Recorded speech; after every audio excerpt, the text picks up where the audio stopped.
que salta del cómic. He thought he was in control. How wrong he was.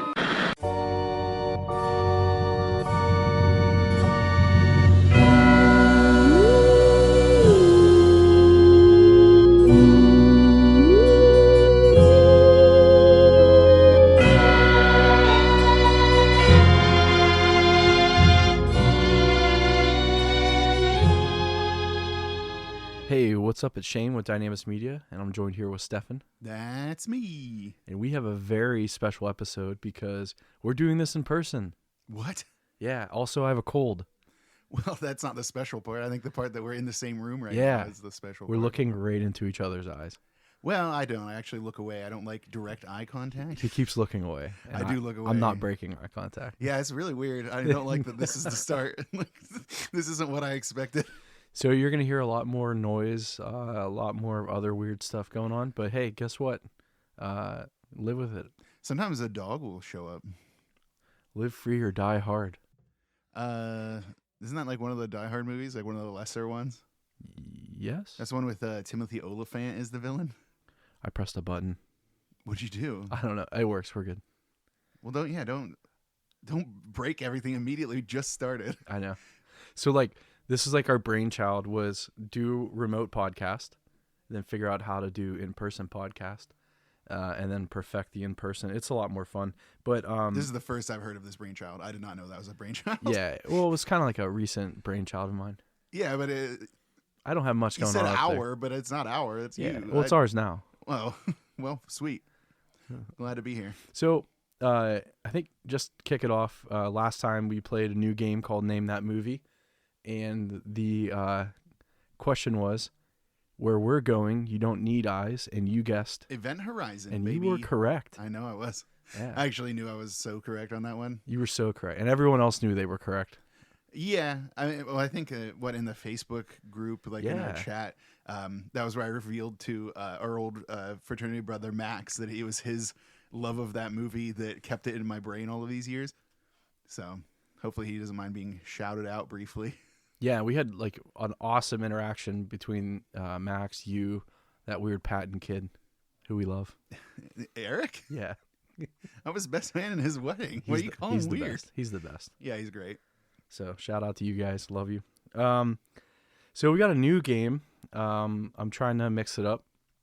This one's called Describe It. So how this works is I have to describe a movie to you, but I have words that I can't say. Oh, so it's like taboo? Yeah, it's like taboo. But I really don't Just so the audience knows, like he has these cards and before we started recording, he's like, where are those cards? And like, what cards? He's like, for the game. Like, what game? What are you talking about? And then I realized, it's his trivia thing. He's still trying to get off the ground. Yeah, I'm trying. It's going to work. You're working so hard. It worked last time. Drove up engagement, baby. So new game, describe it. Taboo. Okay. Oh, also, I don't know how we're not going to, I guess when you make your guess, I'm not going to tell you if you're right or not. And then we'll have to wait.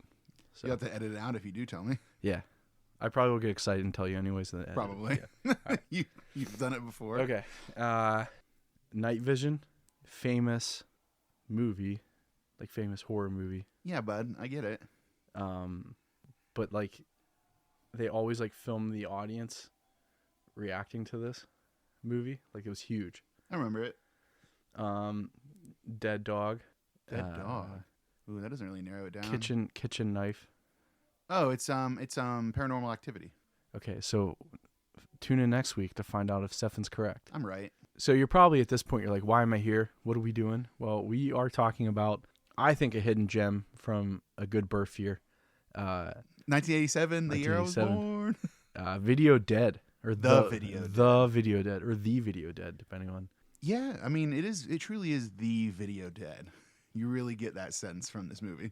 I am really excited to get into this one because normally we do these moderately popular, well-known movies, and I would say this is not one of those.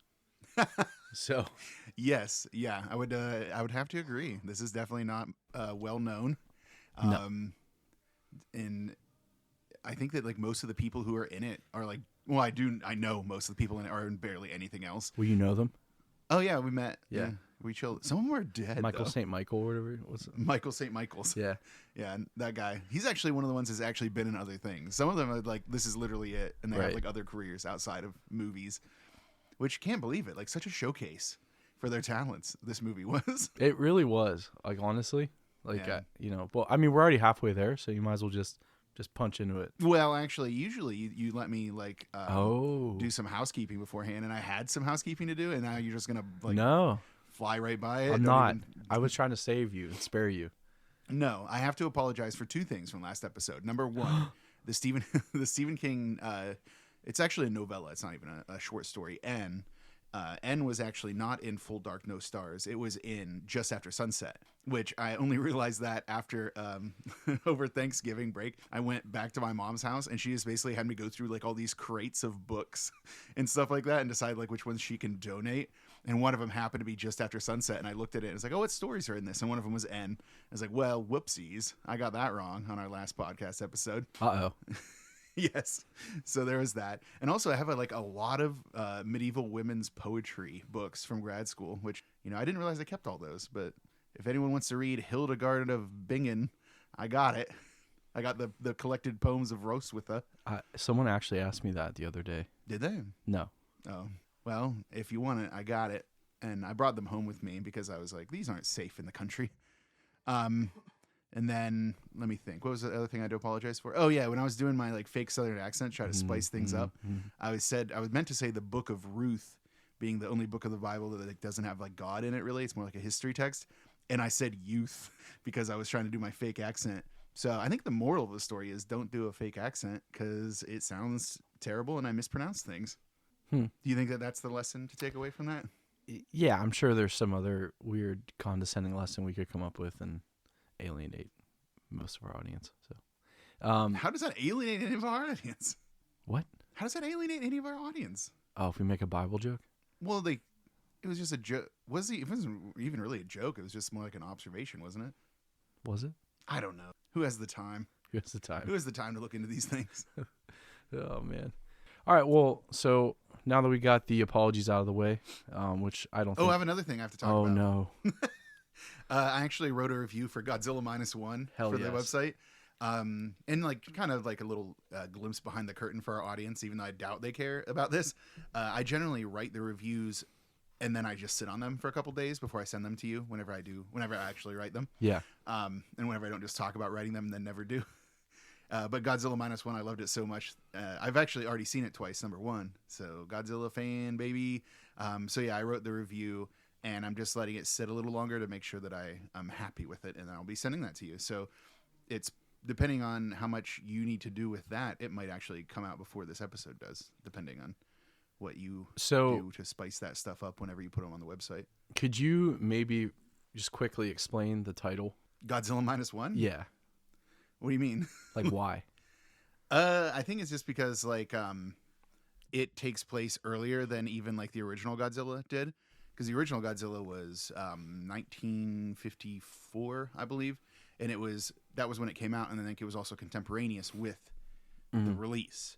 This one is a period piece. It takes place 53? Huh? 1953? No, like the late 40s to the early 50s, basically. Oh, -1. I get it. Yeah, okay. Get out of here. Actually, it might be 53 by the time they confront him because like it's pretty. It takes place over the course of several years, following the war.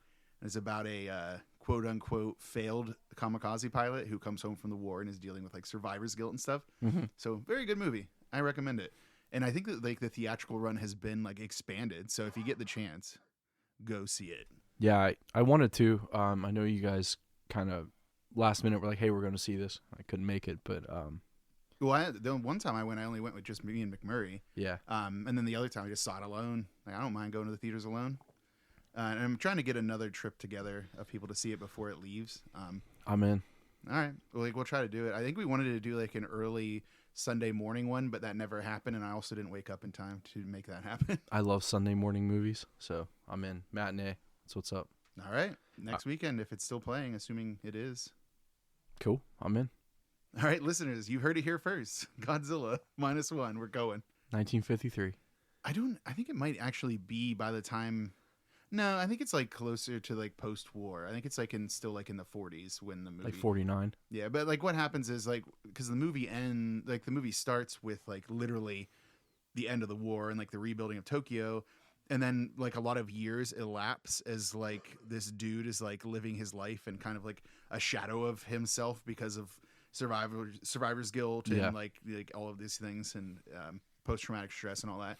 So I can't remember. I thought that it was like 47 or something by the time the Godzilla starts rolling in.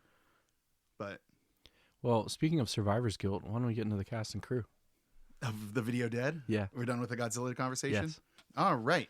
This is going to be the easiest one because even though there's a lot of people in this, most of them have never done anything else. So, the Video Dead, director and writer, double threat. Robert Scott. Most of his credits are actually as an assistant director and sometimes like second or third assistant director, like even like further down the line. He did Fatal Instinct, Lake Consequence, Dracula Dead and Loving It. So jot that down. 89 episodes of Jag, 12 episodes of Heroes, 30 episodes of House, 6 episodes of Justified, which I don't know if you're familiar with Justified. That's one where Timothy Olyphant is Justified. Yep. And then like 17 episodes of Banshee, and the most recent was like 5 episodes of Crossbones. So a lot of TV work for this dude. And as like a second assistant director, like usually further down the line. So there you go, Robert Scott. Next up is the music, and we actually have 3 credits for music, but only one of them has ever done anything else. The other 2 are just done this, and they have specific credits too. Like I think it was so there's Leonard Marcel, Kevin McMahon, and Stuart Rabinowitz, and Stuart Rabinowitz is like credited with like Joshua's theme. Okay. I have you put a gun to my head and tell me to identify that theme. I couldn't. It was Joshua's. Well, yeah, obviously, but I don't know the song. Like, when did it show up? It wasn't like he had like a bunch of fanfare when he rolled in. He knocked on the door. We'll get there in the plot description, but he didn't have like a Duel of the Fates moment. Like, true. So, but yeah, the only one that actually had any other credits on IMDb from what I could see was Leonard Marcel.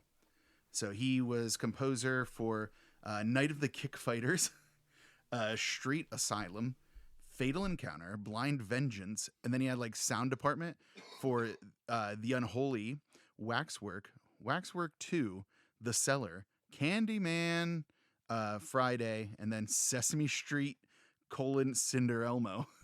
Wait, like Friday, like Friday. Like Friday? Yeah. Nice. Like the one before next Friday. Yeah. Yeah. Okay. Or the Friday after next? Well, that's like the third one. Yeah. Yeah. Yeah. That Friday. That's the one. Okay. Yeah. It's like I was like, it was really cool to see like all these like horror things, but then at the end it was Sesame Street, Cinder Elmo. So I feel like that would be a great horror movie. What, Cinder Elmo? Cinder Me Elmo. Well, there's been that trend lately of like doing like children's versions of things, but then horror them up. Like, is that Winnie the Pooh one? Yeah, but I mean, they still own the rights to Elmo. There's no way that's public domain now.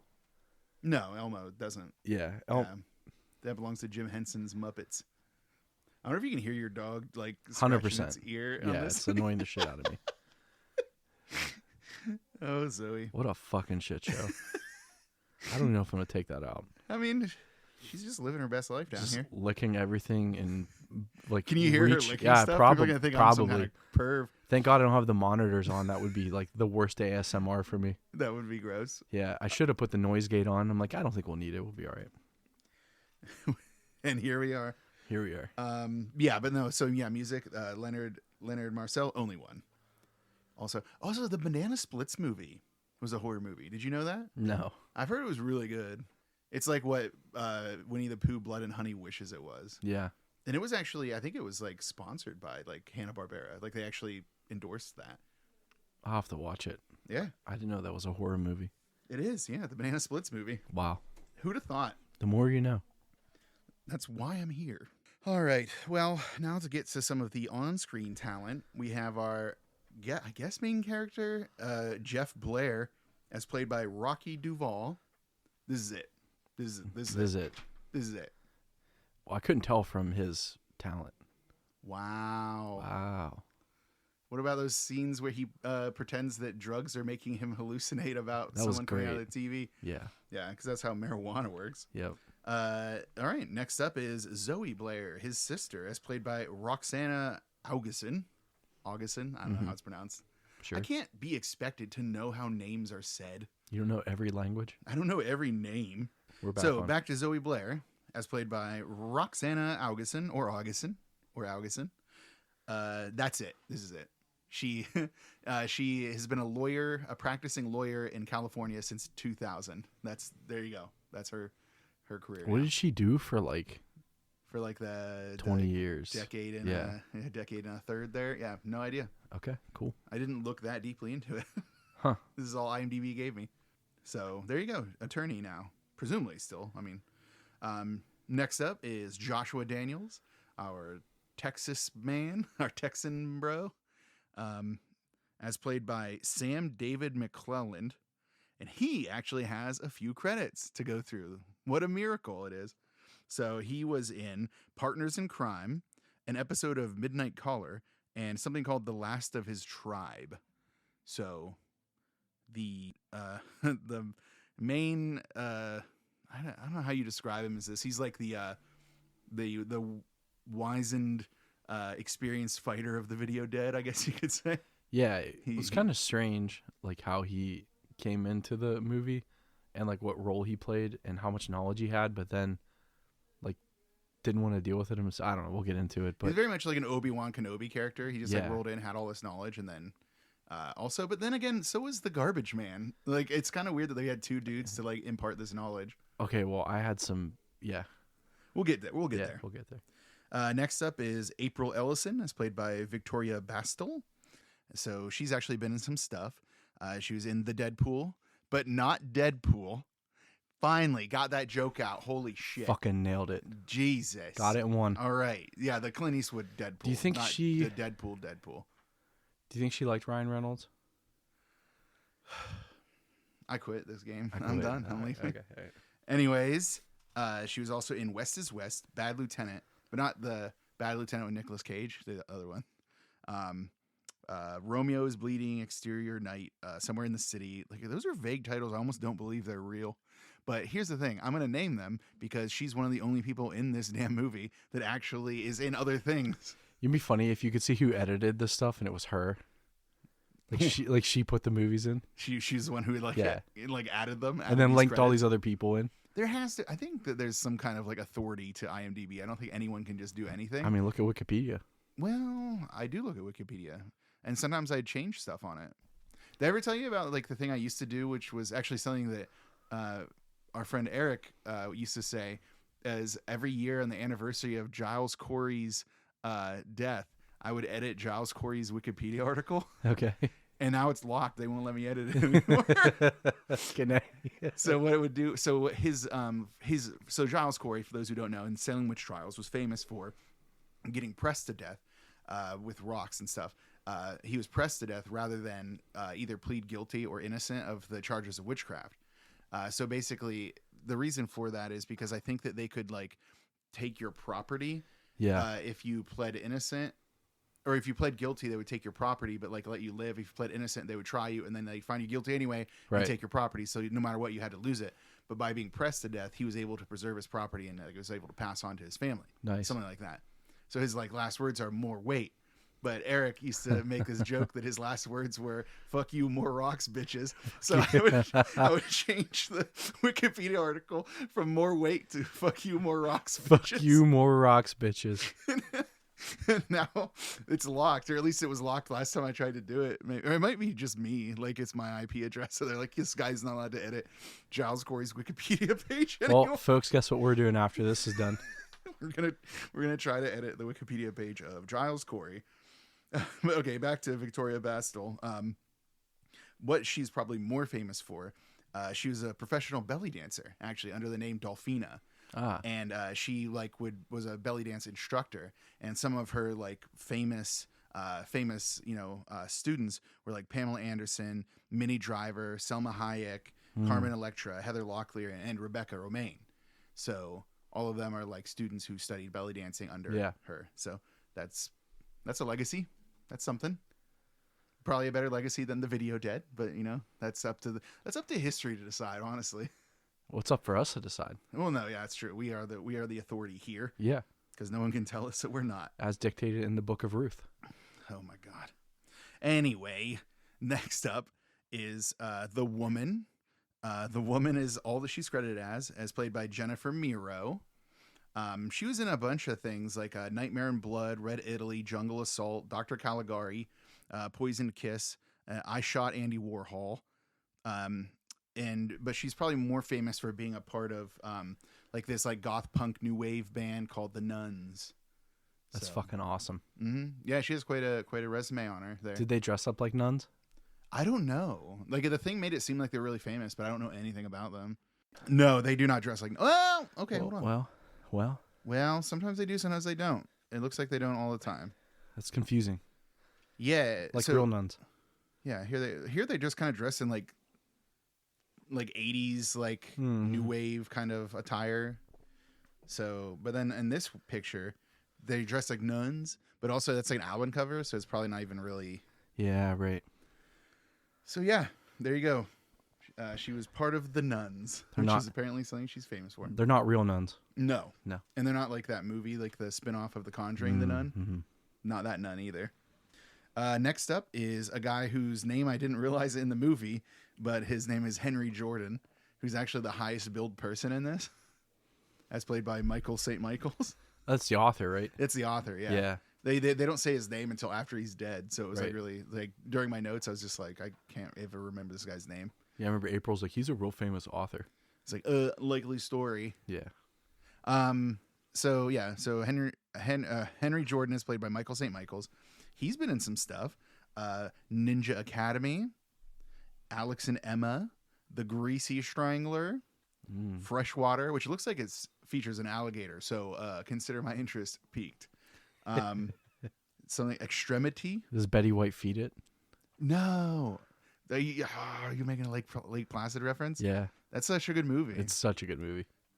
Do you know that they've like done sequels to that where like it fights other creatures now? No, that's amazing. Yeah. So Lake Placid now with more fighting. What are you doing?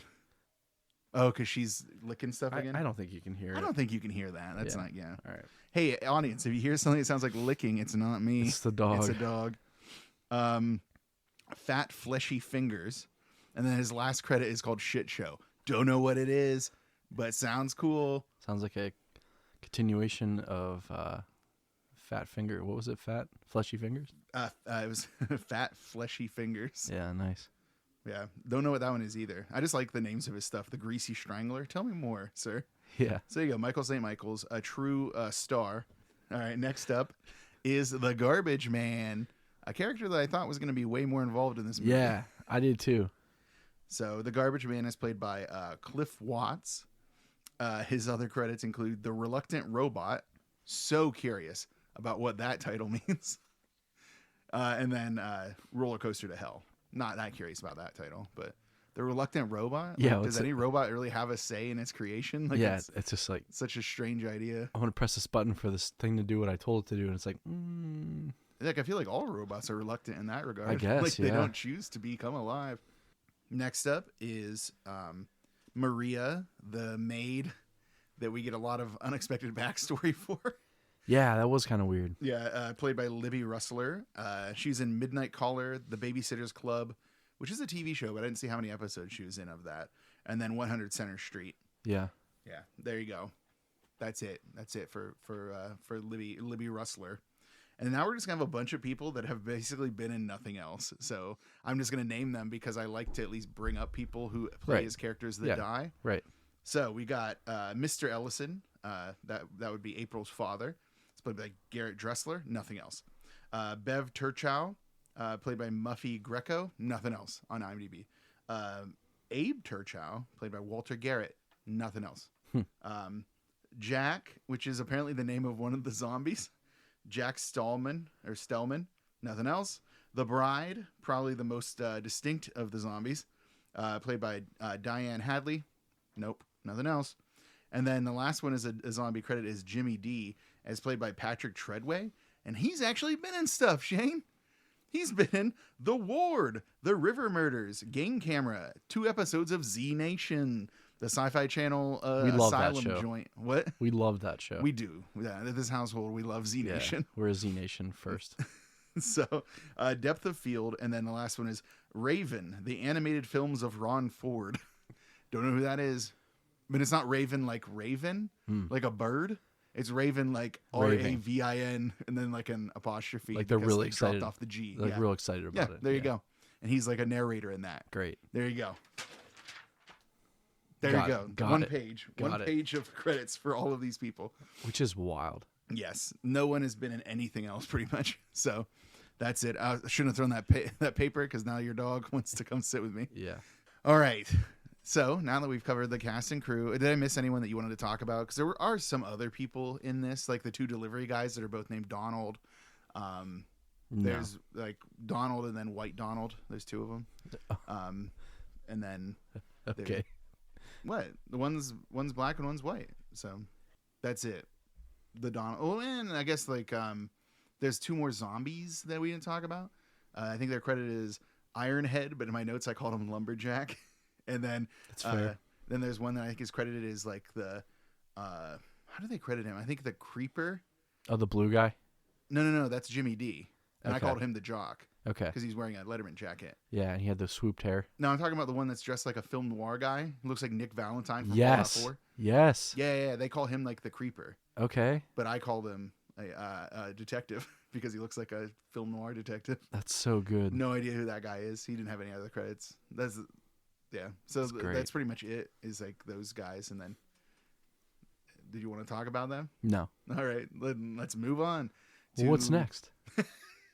Well, what's next? Way to cue it up. Next up is the plot description. Ooh. Effects, possibly music, effects, music. Hopefully music. Hopefully music. Hopefully not a dog panting as she gets back up on me again. Yeah, we might have to put her upstairs. You are a nightmare.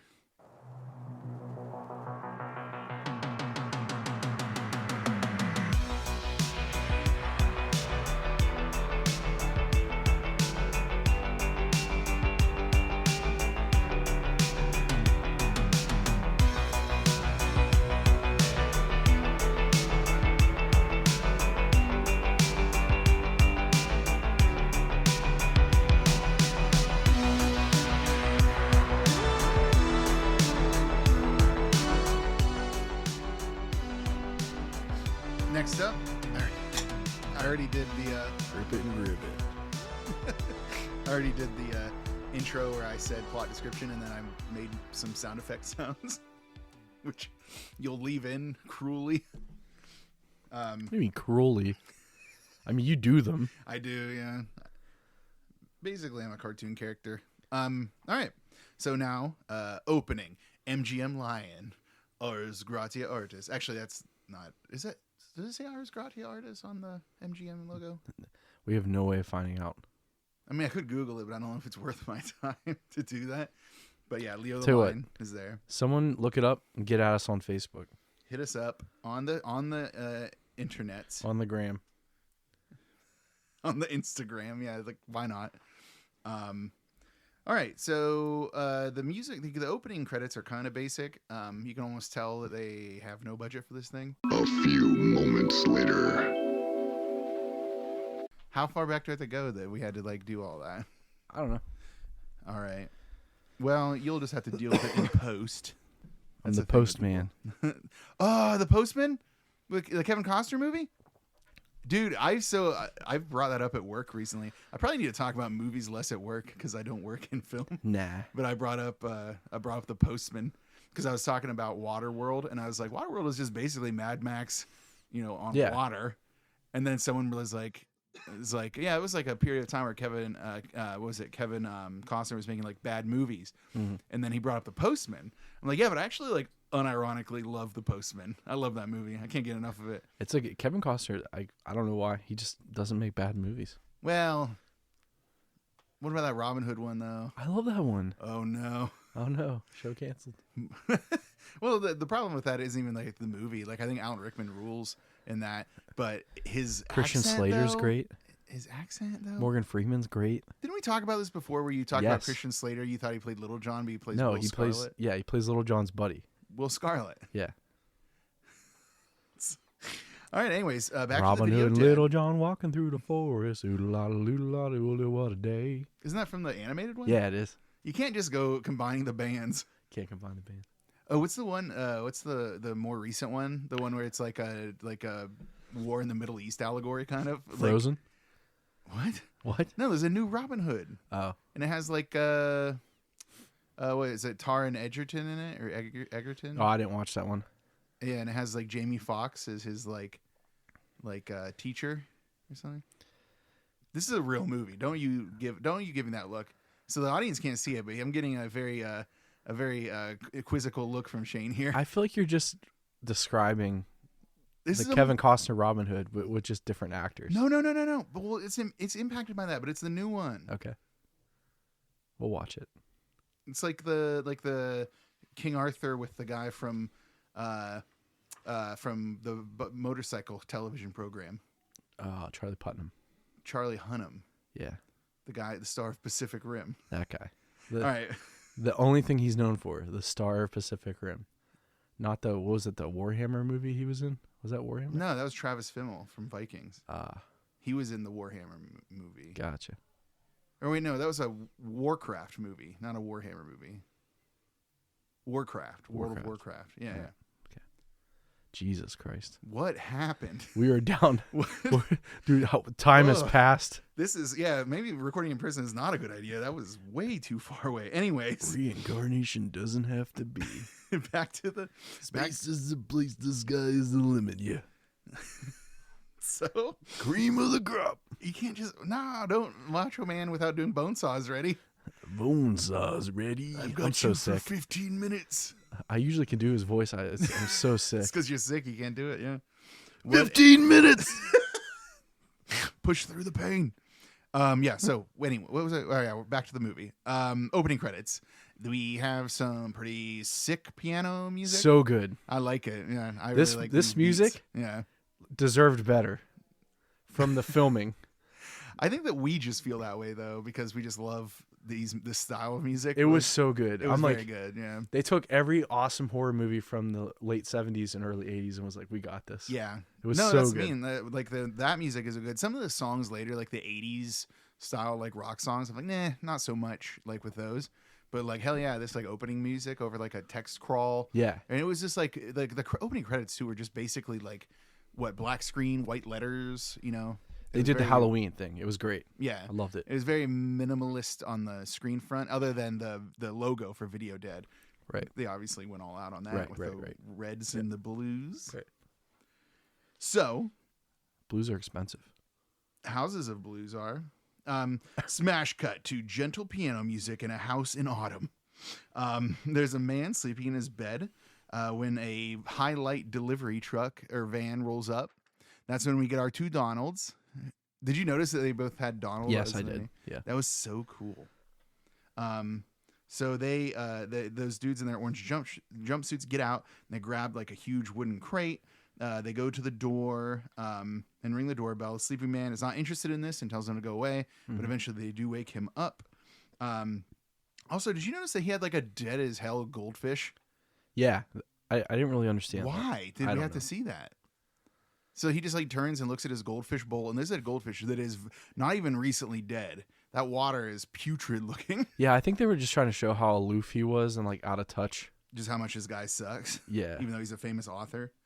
So he gets to the door and they ask if he's Mr. Jordan, which he says that he is. Which is kind of weird because like the package isn't meant for Mr. Jordan. It's meant for the Institute of the Occult. So, man, this delivery company sucks. Well, they do talk about that. About how like headquarters is Yeah. mixing up all the orders and stuff like Right. that. Yeah, so he is Mr. Jordan, and that means he was supposed to get a different package though. What was his? I don't know. That's what I was gonna say. So he was supposed to get another package, but he's like, I didn't order anything. You know what I bet? You know what I bet it was? Goldfish goldfish. food. It's like all of it's connected, baby. This movie is so tightly plotted. Yeah, so he goes to the door and like he asks them for a cigarette, and the one guy's like, I don't smoke, and the other guy's like, I just chew, and then he spits like a wad of tobacco on the ground, like gross. This guy you barely know, who just wakes up and is like, hey, you got a cigarette? Like, I just met you. Like, you opened my door and gave me this weird package. Yeah, and the first thing he asks him for is a cigarette. I mean, priorities, baby. So, so Mr. Jordan says that he hasn't ordered anything but pizza in the last 6 months. And they're like, hey, but it's not COD. You can just have this package, even though you claim you didn't order it. They just want that thing out of their custody, which is probably smart because it is a video dead machine. It brings out zombies. So he has them bring it into his place, and he goes into like his living room, which has like a shelf with a series of books on it. And one of them is Gary Jennings' Aztec. Yeah. Did you notice that? I did. I only noticed that because I have that book. I bought it at like a library book sale, and I was like, that looks exactly like a book that's on my shelf as we speak. You're like that Leo DiCaprio meme. You're like, hey. You're pointing and clicking. That's me. That's my book. Dude, I can't whistle very well. And then pointing, Don't let it stop you from trying. You like paused it. Like, I could see you doing that. I did pause it because I wanted to see if I noticed any other books on his shelf, but I didn't. There wasn't. It was not very clear. It's just that one is a very big, like the hardcover of it is like really big, and Aztec is in such big letters. So it's like, all right, Gary Jennings Aztec. Yeah, I have that book. So there you go. That's one of his books. He opens it up, and there's a TV, which by the way, he like goes to town on that box. Because it's like packed in with like newspaper packing material. There's paper and everywhere. He just gets like a hammer and just like knocks the walls down of that box. But he's disappointed in the fact that he has a TV in there because he doesn't watch TV and he doesn't know who would send it to him. It's like, man, how much different are the times? Imagine someone telling you right now they don't watch TV. I'd be like, that person's a psychopath. Can you imagine someone would be pissed about getting a free TV? I know. Well, I mean, back then TVs were really bulky, though. It's like, where am I supposed to put this? True. Nowadays, we got them flat ones. Yeah. I could put them anywhere. I could mount them on a wall. Put one in a backpack. Put it in a backpack. Put it in the living room. Put it in the dining room. So the TV does turn itself on while the man is typing on his typewriter. That's how you know he's an author. Yeah. Because he has a typewriter. It's not the dead goldfish. Nope. It's not. Yeah. How would what do you mean the dead goldfish? How would that tell us that he's a writer? I'm trying to think of the Johnny Depp. Was it The Secret Window or whatever? Oh yeah, Secret Window, the one where he like murders his wife or something. And his dog. What? He kills his dog in that? Yeah. I've never seen that movie. I'll be honest. I've read the story, Secret Window, Secret Garden, or whatever. Isn't that the name of it? Yeah. Well, he kills his dog. So. I didn't know they had that in the movie though. Yeah. Do you see one with John Cusack where he's in like a hotel room? 1308. Is that what it is? I thought it was 1408. Someone write in and tell us the name of this John Cusack movie. I'll leave that pregnant pause in there. Definitely. So you didn't correct me this time. Where were we? So he's like typing on his typewriter, which one of the IMDb trivia things is like, that's the very typewriter the screenplay is typed on. I'm like, do you know that? Do you know that is true? Or are you just putting that in the trivia just to judging by the budget, I wouldn't be shocked that that was some guy's typewriter. Like, hey, I wrote the script on here. And it's like, hey, can we like use that? Hey, we need a typewriter to establish this guy's an author. Can you just bring one from home? Can you also bring your dead goldfish? Well, yeah, I do have one of those because I'm a writer. Because apparently, according to you, Shane, that's how you know someone's a writer. Just if they have a dead goldfish. So yeah, back to what he's doing. So he's the TV turns itself on, and the movie is called Zombie Blood Nightmare. Yep, great title. Yeah. And then he keeps. I was like, I put in my notes a movie that would interest me, but not this man. He's not interested in it. I would be very interested in Zombie Blood Nightmare. Great music. Yeah, it's got some pretty sick music. Yeah, some orchestral score going on. But like the kind that you see in like an old 50s movie, like a lot of strings. Yeah, good stuff. So it keeps turning itself back on, and he's like turning it off, and then he finally unplugs it, which is cool because the scene instantly fades when he unplugs it. I don't know if you noticed that when he unplugged the TV, like it faded to black and move on to the next scene. Cool scene transition. Yeah, it was great. You don't get a lot of those. Later on, despite being unplugged, the TV once again turns itself on, and one of the zombies recognizes that it's on TV, and there's some like at first like kind of poor electrical effects, but I think they get better as the scene goes on. They're like post animation effects. Like yeah, but they effects. weren't like bad. They weren't green, which is a plus. That's true. They were blue, like electricity is. Yeah, and they weren't as bad as like Chopping Mall electricity. So wow, shots fired! One of our favorite movies. That was the electric was bad. We even said that. Yeah, they were bad. Yeah. So what was it that happens here? So, the TV. Oh yeah, the poor author man. He's slumbering peacefully in his bed. Then the electrical effects start to get better. The TV like tips backwards, and like the zombie's head is like emerging into the real world from there. Like clearly they had the TV flip on its back so they could have him come up from under it. Yeah, but it looks cool. I think it's effective. It does look cool. So yeah, he comes out of there. Then there's just like a cutaway, and we see like the feet as like 5 zombies walk by, which are our main 5 zombies that we will come to know and love throughout this movie. Or there are 5, right? You good, dog? All right. You know, Zoe's in here while we record, and we're going to talk about a dog that dies in this movie. You done? All right, moving on. So what is it? Oh yeah, the next day the highlight delivery guys arrive again, both of the Donalds. The TV was not meant for the author. It was supposed to go to the Institute for the Studies of the Occult because, of course, that's the name of a thing, and they mixed it up. And hey, if any of you are wondering, no, that will not be important at all. The Institute for the Studies of the Occult? For the rest of the movie. Yeah, they seem like weirdly unconcerned of the fact this evil TV is out in the world. Well, they don't know about it. Well, I thought that did they no, not the know guy the guy admitted that he would just mailed it to them because he didn't know what to do. Oh, that's hilarious. You're talking about Joshua Daniels, yeah, our Mr. Obi-Wan character who will roll back in here later. Yeah, cow shit. So, that bit that's gonna be really funny to talk about. So yeah, after getting no answer and they ring the doorbell, they open the door because of course, right, movies. And then of course, though, Mr. Jordan is dead. He's got like a party hat on for some reason. He's like tied to the chair. This is the first time that you see just the absolute comedy gold that these zombies have. Like their sense of irony is so good. Why did they give him a party hat though? I don't know. Who the fuck knows? But man, I'm gonna tell you, some of the other kills they do and other stuff they do is hilarious. Let me tell you, they think that too. Yeah, they laugh like gleefully at all of the murders they commit. I'm like, finally, some zombies with a sense of humor. Yeah. Okay. Smash slut. Smash slut. Smash slut. Smash slut. Cut. Smash. Let me hold on. Okay. All right. Smash cut to a title card that says 3 months later. The house has got a for sale sign in front, but it has a sold sticker suggesting the house has been sold. Wow, I can't believe I put that in my notes. That's like obvious. Okay.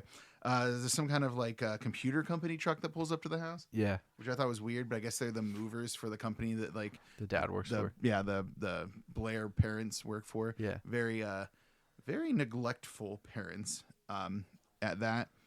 Yeah, so like there's some upbeat music. It's playing as a girl is sleeping in a cab with a very precarious key with a ribbon on it in her hand to establish that that's the house key. House key. I never would have put that together. No, that's the kind of tight editing we got here. So yeah, the cabbie, when they get there, it instructs her to pay $23.60, which is kind of weird because it started out at like $9 and it jumped to $23.60. I'm like, something sus. I think here. he hit the button. He was like, yeah, it's like she's sleeping. She won't notice that I changed the numbers. And then there's like a weird exchange where she's like, oh, is this the place? And he's like, I thought you said this is your house. She's like, it's my parents' house. And also I've never been here. And also my parents have never been here. They just got it from their work or whatever. It's like a lot of backstory for like this random cabbie to like be given. Yeah. It's like, hey lady, just give me my $23 and get out of here. The writer's like, hey, you know when we need exposition? Right now. Yeah, exposition right now. The girl, as we know, is Zoe, one of our main characters, and our final girl, spoiler alert. So there's 2 men from the computer company that are waiting for her. And she's not alarmed by their presence, so I guess she knew they would be there. Like they said they were movers, but they were definitely from the company that her parents work for. Yeah. They weren't a moving company. It's a computer company of some kind. Yeah, I'm sure they have money. Anyways, Zoe is putting away glasses in the cupboard at the new house. As we see an unseen set, or I mean, I guess we see the feet, but of an unseen individual approaching, shambling as if a zombie. Hey, but it's not a zombie, Shane. This was actually an effective. It's a jump scare. Yeah, it's a fake out. I liked it. I liked it. No, it was a good shot. It's just like it was actually her brother Jeff, and he also scares her, and she breaks a glass. I'm like, wow, just moving in and already breaking glasses everywhere. So this is where we kind of get a dinner scene between them that gives us even more exposition. They talk about how their parents are going to be returning to the country next week. They've been in Saudi Arabia for a while. And Zoe says that they're going to be back for good this time. And Jeff is bitter about their absence most of their lives. It's like, oh, now that we're mostly grown, they decide to become parents again. It's like, man, you got a lot of stuff to work through. But unfortunately, this is the 80s, and he is a man, so he's not going to get the emotional help he desperately needs. Right. Shocker. Toxic masculinity. You don't say. Zoe is talking about how she's starting her first semester in university. Shane, hey, what's her major? Aerobics. Yeah. Which Jeff is like, that's not a real major. I agree. And then what is her minor? Oh my god. Do you remember this one? It was music videos. Yeah, music videos. Yeah, it was. It was terrible. Yeah. So like, oh yeah, I mean, at least those two things go together, I guess. Aerobics and music videos. Why not? That is true. Yeah. That's a 3-year degree, I think. I mean, it's got to be out in 3. Yeah. That's not a real major or minor, is it, in real life? Like, you can't minor in music videos.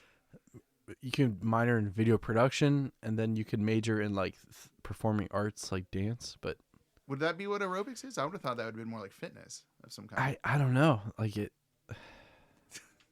Either way, that's what she's doing. Because like, I don't know. That's actually a great question. Well, we don't have time to think about it because a truck arrives at the front of the house and is from Texas. Thank God. So surely it must be some kind of trouble. There's a man in a cowboy hat who we will later learn is Joshua Daniels. And by later, I mean he introduces himself as Joshua Daniels instantly to Jeff.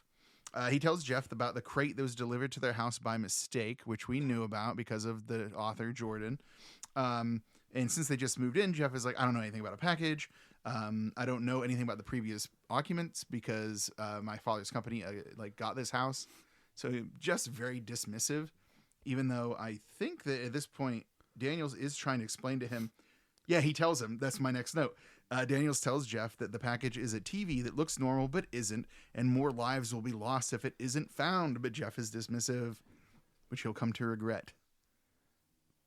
Dearly. It looks like you have something to say. Do you have something to say, or are you just like in thought right now? No, I did, but I'm just like, it like, have you ever seen Hee Haw?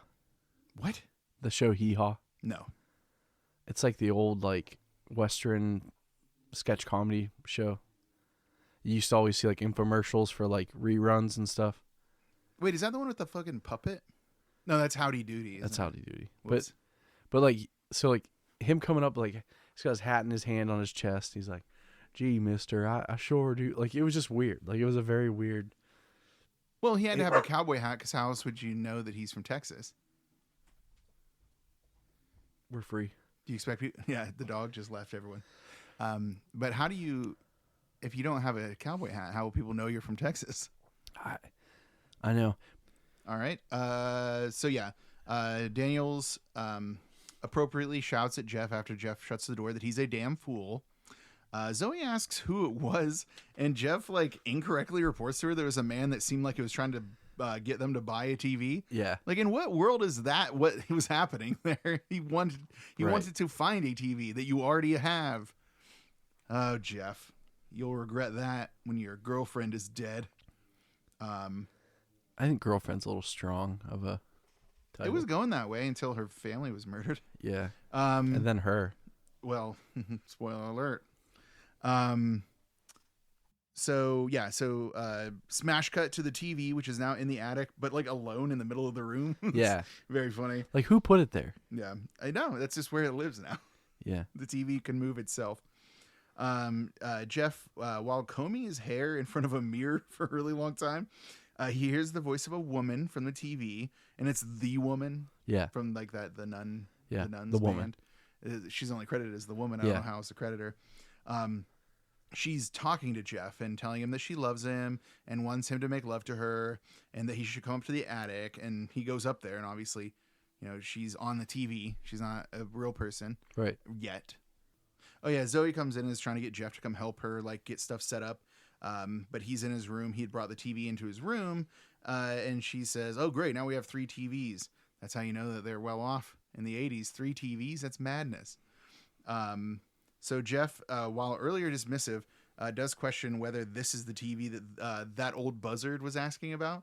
It's like, yeah, Jeff, that's the TV, bro. Of course. Like, what are you talking about? Like, Jeff is not a smart man. He's not. Yeah. Yeah. He will pay the price for his foolishness. Yeah. So there's some 80s music that chimes in as another girl is walking outside with a poodle in a sweater. So that's Chocolate is the name of the poodle. Oh my God. I hated this scene. Why? Because they're so mean to this dog for no reason. Well, yeah, but Jeff calls it chocolate, which is normal. It was like chocolate. Oh, when she's yelling for him, like chocolate. Like, why the fuck don't you just did it? You did it like perfectly how she did it. Yeah, that's how it's pronounced. That's how that word's pronounced. It's chocolate. Chocolate. Chocolate.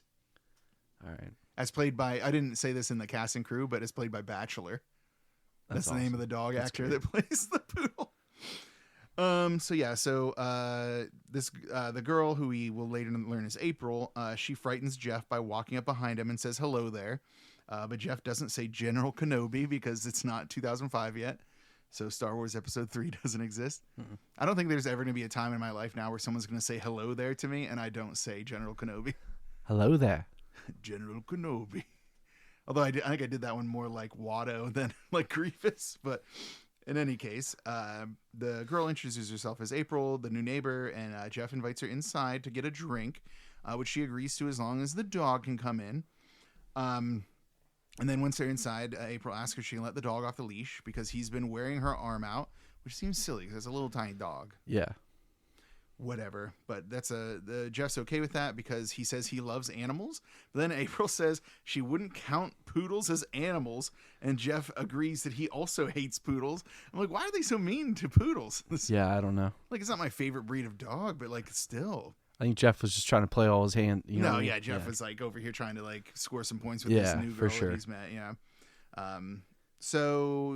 What is it? Jeff noticing that their fridge is empty because, of course, they just moved in. What drinks do you think he had? And he's like, hey, as a change of pace, why don't I get us some fresh water straight from the tap? It's like that was pretty smooth. Yeah, good hard sell there, but he did it. Yeah. So. Dipshit, you literally have been there for like 18 hours. Like, why would you have drinks? Yeah, why would you have anything in here in this fridge? But they don't notice, however, that the sweatered poodle chocolate.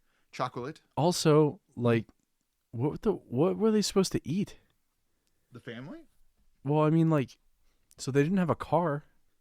Oh yeah, they didn't have a car. So like, what the fuck were the parents like? What were the kids just gonna like? The parents were like, I really kind of hope something weird happens to them with like zombies coming from a TV because we can't feed them. Well, yeah, these are very neglectful parents. I don't think they put a lot of thought into what their kids were going to do. Right. But they presumably had some money because she's able to pay cash for the cab. Yeah, I mean they live in Saudi Arabia, so. Was that like a place where you have to be rich to live? I don't know. I just throwing it out there. Oh yeah, for sure. Yeah, I wonder about that though. Like, what were they supposed to eat or how? Yeah, I don't know. I assume they were supposed to like order pizza because we don't really get an idea for like this is like one of the things I think that plays in this movie's benefit is I don't really get a sense of place from it. Right. It feels like it's literally just like this cul-de-sac neighborhood, like a dead end neighborhood, like this random. I picked area. Missouri. Really? Yeah, because like they said Midwest, right? Did they? I don't know. I don't think they did. I think the only sense of place we get is that Daniels not Texas. says that he drove. Well, he says he drove 3 days. He drove 3 days. He said 3 days.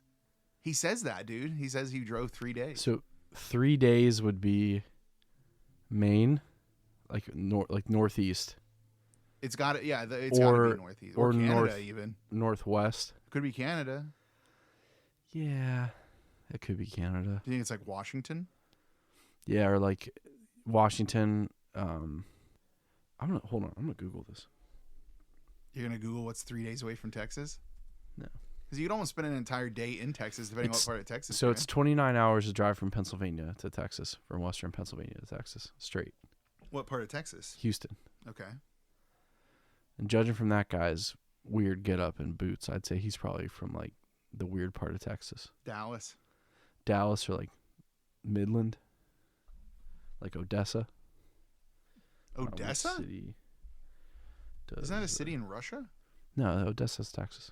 Oh. Are you sure that there's not an Odessa in Russia? So it was filmed in California.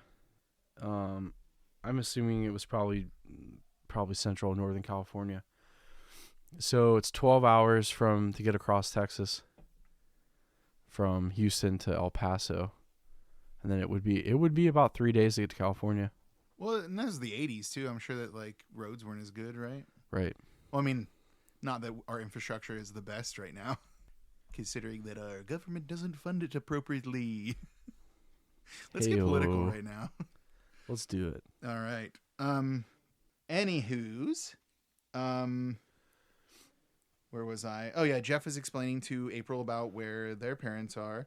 Him and Zoe's, not April's parents. He doesn't know April's parents. Yeah, yeah.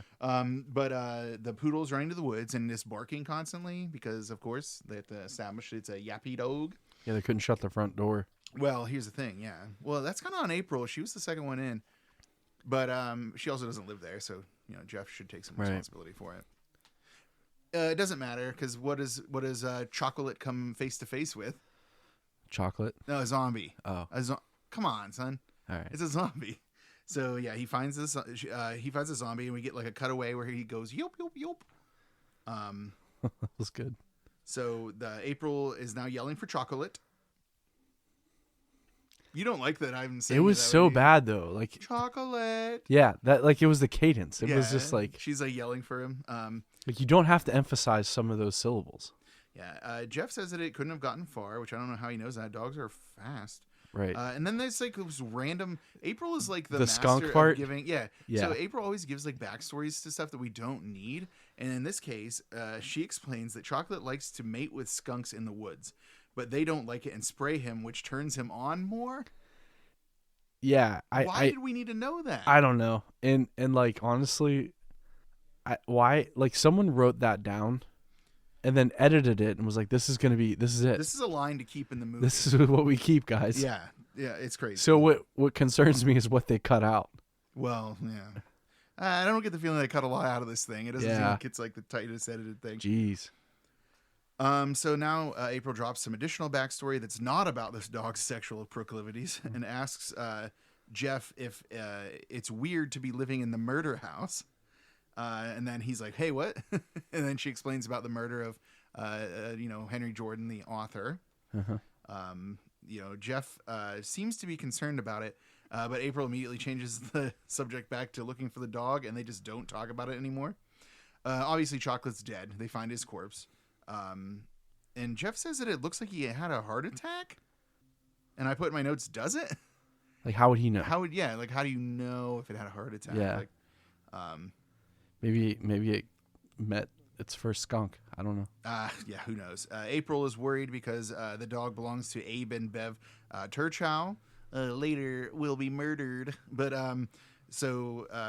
she gives additional backstory about them that like they worship the dog because they don't have kids, so the dog is like their kid. Right. So yeah, there you go. More backstory that we didn't need. Neither of them notice a zombie that's like next to them. Does like no one in this thing have peripheral vision? Yeah, my dude. There's a couple other scenes where they're like walking, and what I kind of thought was like maybe, like, because of like for us they want us to see it, but maybe like the brush was too thick. I don't know. It wasn't. Who knows? They should have seen that zombie standing there, but it doesn't matter. They walk back towards the house carrying the corpse of Chocolate, and the zombie is following them. And I sound like I've mentioned before that I always look up the Wikipedia synopsis of these things, which by the way, this Wikipedia one is out of order. It has some events like out of order. And then it says it like, and then they led the zombie back. It's like, my dude, the zombie's already been to the house. It killed a guy there. It's where it came from. Like it doesn't need to follow them to the house. makes no sense, but it doesn't matter. So in order to help April not get in trouble, Jeff comes up with a plan to claim that some jerk threw a ball and the dog died by swallowing the ball, and then April can blame that person. And April's like, that's sick, but do you think it'll work? He's like, yeah, just like stuff a ball down its throat. I'm like, why can't it just be a heart attack? Like, why does it have to be this other bit? Yeah, really. Yeah. Anyways, so, we cut to later when Jeff calls April on the phone on a landline. Shane. What's that? So basically, before cellular phone technology. Listen up, kids. This is for you. This is for you, children. You used to have to like dial a phone that had a line. Overland. Do you know that like landlines now aren't even like lines anymore? They're like digital. Because I was gonna get a little bit of a peek behind the curtain. I have Xfinity service, and I was going to add a landline because my mom's always like, you gotta have a landline right. in case you need to be reached, in case like something goes wrong. And I looked it up, and I was like, if I'm gonna have a landline, you know what kind of phone I'm gonna get? A rotary phone. Right. Yeah, they don't. Like one of those heavy ones. They don't work anymore because the lines are digital. They aren't like actual lines. Yeah, especially Comcast. It's all cable. What? Yeah, they don't use fiber. Oh yeah, that's true. That's another reason why like they laid some fiber lines on my road, and I was like, finally I can get Verizon and get like Fios, but they don't give it to me. What's crazy, like, and again off topic, but like we've had fiber optics for like a long fucking time, and yeah. So, anyways, this is going really slow, so I got to pick up the pace a little bit. So yeah, Jeff calls April, and Maria, April's housekeeper, answers the phone. And April reports to Jeff that his plan worked. But what happened? For some reason, April told the church house that it was Jeff who threw the ball. Yeah. Because it's the only name that could pop into her head. But told him not to worry because they probably won't press charges. It's like, man, like, she just threw you right under the bus, dude. You're new here. Yeah. Luckily, the church house will not survive long. Yeah. She hooked this kid. Hook, line, sinker. Oh, yeah. She's got him under her thumb. He's toast. So, yeah, Jeff is concerned, but April says she'll make it up to him. Wink, wink. Wink, wink. And then for some reason, she... yeah, I put here that she's the queen of unnecessary backstory. She tells Jeff that her dad is sleeping with their maid, Maria. Right. Why? I don't know. Why did we need to know that? Yeah. Just to justify later while she's in bed with him and then like gets out of bed when she hears the blender going and gets murdered. Who knows? Jeff is obviously displeased with how that entire conversation went. And then like he says when he hangs the phone, it's like, girls. It's like, yeah, dude, I don't think that's a girls thing. Like this April seems like bad news. You might want to steer clear. He's not going to steer clear though. Then he notices the TV. So he places it on his dresser and turns it on to watch Zombie Blood Nightmare. And then smoke some weed. So, yeah, there's like a funny bit where like the zombie's like approaching like a 1950s style housewife. He's like, go for it, dude. Yeah, go for it. It's like, yeah, man, not exactly, Mystery Science Theater level of riffing, but at least he's participating. He's trying. Yeah, he's doing his best. The TV goes to static. But then when Jeff like fiddles with it a little bit, he sees like a house on the screen. And then goes back to like smoke some weed, but the woman from earlier, appears on the TV screen, and tells Jeff like it kind of makes fun of him, like, "Hey, too bad your girlfriend couldn't keep you company, huh, Jeff?" He's like, "Oh, I must be high. What's happening?" He thinks it's the weed, and he puts out his joint. But then when he looks up, the woman has emerged from the TV. And for some reason, I guess because he's a horny teenager, he doesn't find this alarming. Because, the woman disrobes and walks towards him and starts like making out with him. He says that he can't believe that this is really happening, which is a sentiment that he should be more concerned with. Yes. That is a problem. Like, I don't know. It's been a while since I was a teenager, but I feel like if someone emerged from my television, I would not just take it in stride. I would have concerns and also questions. And alarm. Well, a lot of alarm. But this was the first time, though. Because, like, it's like, okay, why didn't she kill him? Because he wasn't afraid of her. So I thought that was kind of interesting. Because that's like a huge plot point later. Well, Well, yeah, but like she didn't show up as a zombie. She showed up as But you an attractive woman. right. Like, how's that supposed to be make him afraid? Well, other than the fact that she emerged from a television Yeah. and he's not concerned with that. Right. Ugh, it doesn't matter. But she is a zombie or a creature. They're not really zombies. Okay, so we're going to have a conversation Yeah. about this. Is she one of the video dead? Yes. Well, we see that later when the garbage man. Yep. You're right. But like, why is it that she has human form and the other ones don't? I don't think these things are zombies. Well, they're not. They're the video dead. Yeah, I think they're like some kind of entity. Like Yeah. an SCP, like the TV would be like an SCP. What? You know, thrown out. Oh my god. Oh, are you talking about those like the Alan Wake things? Like the Isn't it SCP or yeah. like the things from like those internet videos? Like Yeah. I was talking Or about? like Cabin in the Woods. What? What? What are you talking about? Cabin in the Woods, the movie, like with like where the people are like being hunted by like the redneck zombie family? No, Cabin in the Woods is the one where they have to sacrifice the kids so the world doesn't end. Yeah. Yeah, but that's the foundation. So they have the SCPs, and then they have to have the SCPs kill them. Oh, is Remember, that that's why they were taking bets, and then they rolled. Well, I mean, I knew that part, but I didn't know that was supposed to be that foundation. Yeah. Oh, I never made that connection. Yep. Yeah. Yeah. So, yeah, I have thoughts on this. We'll get into it. But she definitely was a video dead. No, she was. I just don't understand why her tactic was different. I think I think so. Like when was Elvira big? What years? Oh, the 80s. Like this. So this like would be that I think era, they were just trying to pick popular horror tropes. Oh, that's fair. Yeah. So it was kind of like, I think. Where was I? Oh yeah, so like she's like making out with Jeff and like oh, I've been waiting for this for a long time, presumably to murder him. But then she doesn't. It just cuts to the TV. There's some more electricity that happens, and then she's in the TV now laughing at him. Right. That's what I mean. Like she's just being mean. But he didn't show fear though, so that's a huge plot point later. Like, why would she be scared? Why would he be scared of her? I know, but that's what causes them to kill you. Remember? Yeah, that's what I mean. I was just wondering like if her rules were different from the other video dead. It doesn't matter. A guy walks into the room with her. Hey, and we'll like, also never know. No, So, I mean the yeah. movie doesn't explain it. So she so like a guy walks into the room with her behind her on the TV and slits her throat, which was pretty gnarly. I didn't expect that. Yeah, Just like goes for it. Like deep. Yeah. So Jeff explains that they look like us, but inside they are different and have no souls. So, Well, the garbage man says that. that's the garbage man. Yeah. Yeah. The man who like kills her. He Yeah. hasn't introduced himself as the garbage man yet. He starts out by like giving some exposition. Right. But then the garbage man tells Jeff that he needs to lock the TV in the basement and then put a mirror with the shiny side towards the screen because they hate mirrors, and let me tell you, they do. So Jeff still is, despite everything he's seen, is not like ready for supernatural stuff. So instead, he goes and flushes his weed down the toilet. And it's like, that's it for me. Yeah, I'm done. done with weed. Never again.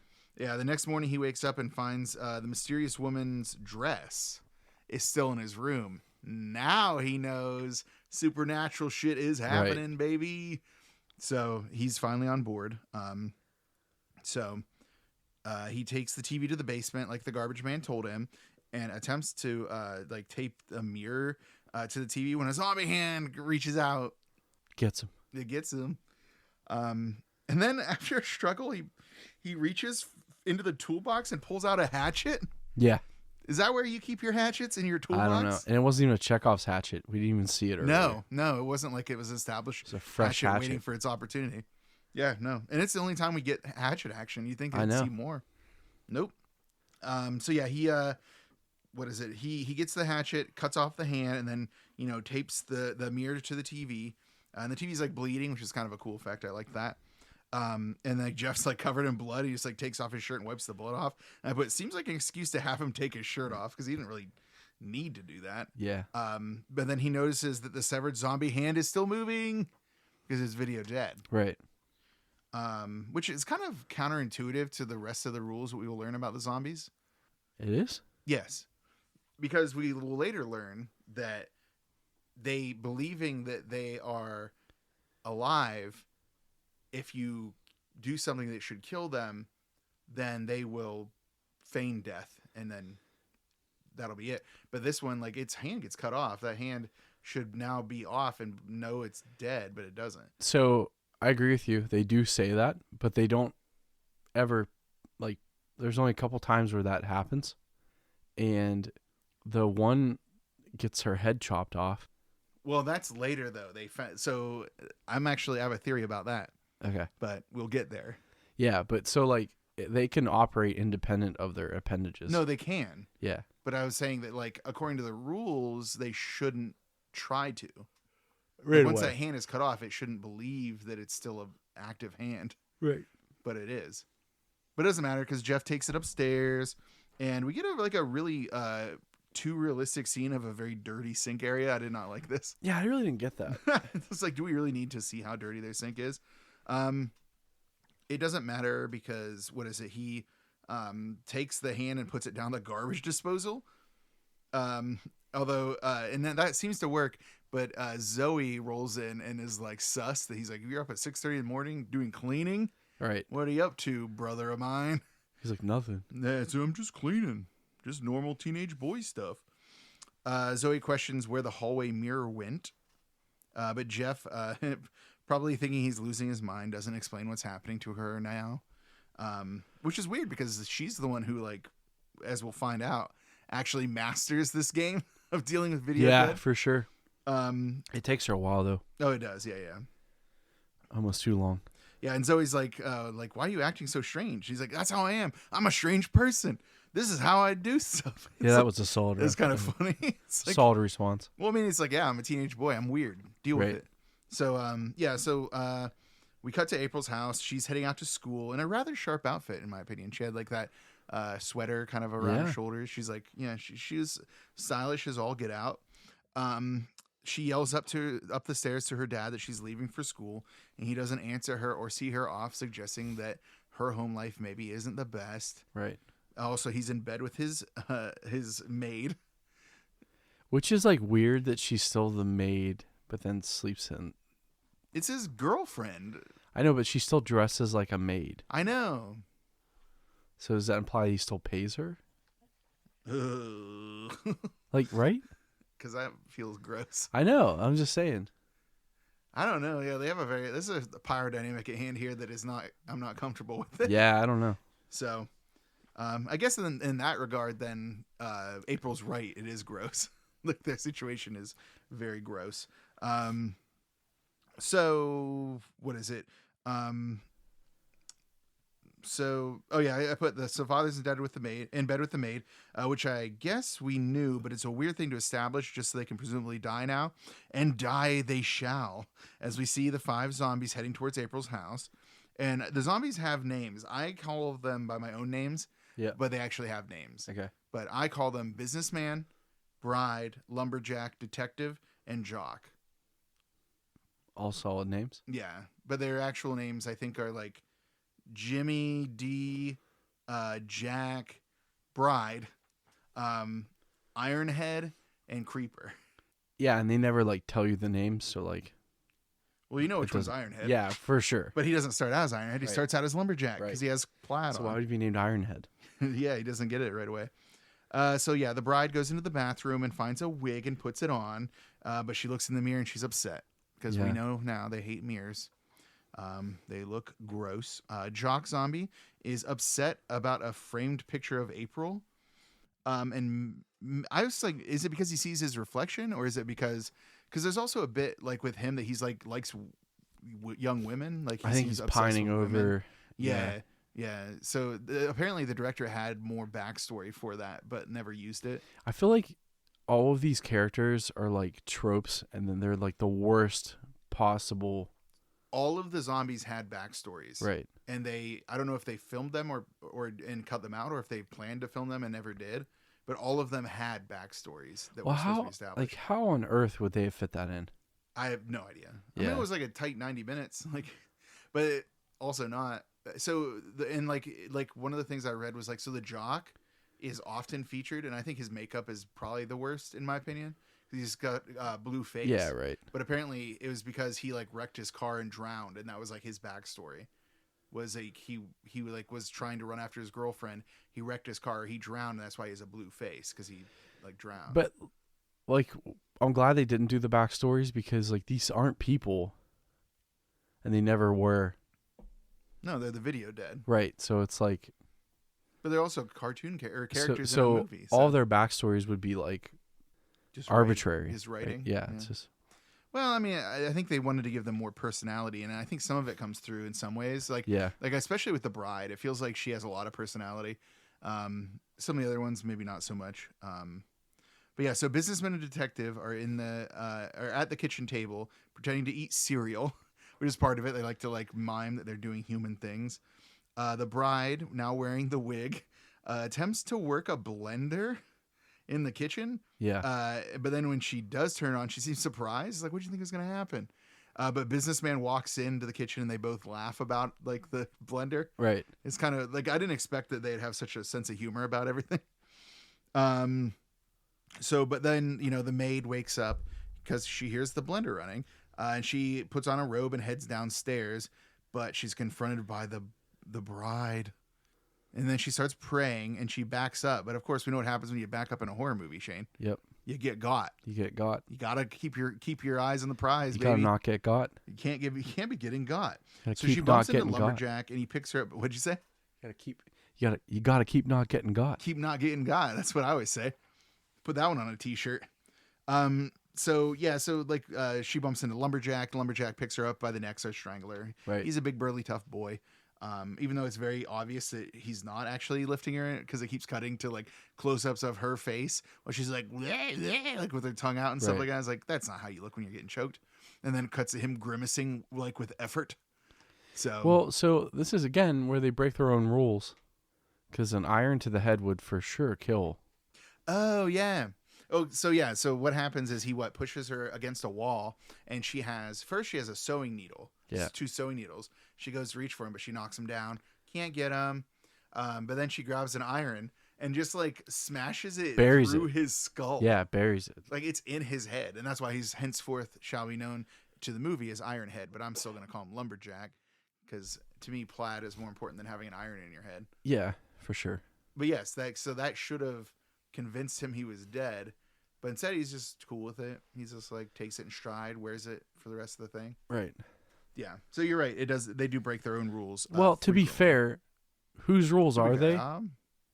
Whose rules are they? What? They're the video dead rules, right? But by who? Who tells everyone that? Well, I guess Joshua Daniels does. Right. So like, is he a reliable narrator, or is he like a trustworthy? You know what I mean? Like, yeah, and like how does he know? Because it seems like the video dead showed up. See, okay, so they never established this, but I assumed that after, so we get backstory that Joshua Daniels' wife was killed by the video dead. Yep.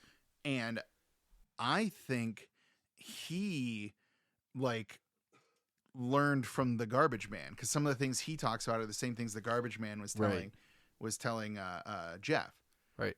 But we never get like confirmation. Right. But I think that that's how he like turned on the TV. The garbage man was there and explained to him this stuff. So I think that it's like, like how like Luke going to Dagobah to train the Jedi that instructed me from Obi-Wan. Right. Like he's like the Yoda to Joshua Daniels' Obi-Wan. So like for me, I think like at all points in time, the better movie would have been like The Garbage Man. I know. I thought he was going to appear more. He only showed up that one time to like give a little bit of backstory. So like I created this crazy like whole theory in my head about how this was all working. Well, who is the garbage man? How is he in there? I think, okay. And people, there's no way to justify this or know, because no one ever explains it. We're not getting another one. I think the garbage man was part of that paranormal institute, because how on earth would that guy know where to mail something like that? Like, let's be real, because like Google didn't exist back then. Oh, so you think the garbage man told Daniels where to mail the tea? Okay. So, because even the garbage man's like, we had some escapees. So like, I think that this TV is a portal to another place or another world, and these things are getting out, like a gremlin or a goblin or something like that. They just manifest in the form of the movie that was playing. Correct. So I think that people can also go through that portal into their, almost kind of like Stranger Things, right? So like I think it's a doorway, which is why you have to have the mirror, because they don't want to look at the mirror. They hate it. So it's not really it's like a doorway. It's between like both worlds. So I think, if my theory would be correct, that there is multiple entrances and exits to this place. So I think the trash man, Garbage man, thank you. I'm the trash man. Trash can man from The Stand. Yeah. Yeah, so that's my theory. All right, I like it. Well, I mean, Garbage Man has to be, like, he is a normal person, because he says they're not like us. The Video Dead are not like us. So Right. So he's definitely a normal human. He had to get there somehow. So where were we? Oh, we were at the part where the maid was murdered. So she does put an iron through his head, but doesn't work. Lumberjack is largely unaffected and finished strangling her, and then laughs about it because these zombies are dicks. I actually put in my note, dick move. In the bedroom, April's father puts on his glasses, and we see like the shadows that the zombies are there. But then we get like a cutaway to him like screaming, so we don't actually see him die. But we do see what happens to his glasses. So funny. So later on, the businessman zombie is wearing the entire movie. The rest of the movie, he's wearing the glasses, and the bride is actually wearing the maid's robe. Which is funny. These zombies just keep like stealing people's shit. And like just the sense them. of comedic timing of these zombies are like second to none. They love it. Yeah, it's great. So yeah. Next up, we pan to another house where there's a lady listening to some kind of cooking show while doing some baking. She's making coconut fudge delights. And let me tell you, if it's coconut, there's no delight for me. I agree. Gross. Next thing you're gonna do is tell me Mounds is real candy. It's not. Don't start. Don't even give me Mounds. I don't even want to know if any of our listeners are Mounds people. If they are, they should stop listening to our podcast. We do not need fans like that. Well. Look, I'll accept Almond Joy. Like, almonds don't bring me joy, but I'll accept it. But I will not accept Mounds. I will not. Yeah, Mounds of what? Mounds of turds, more like.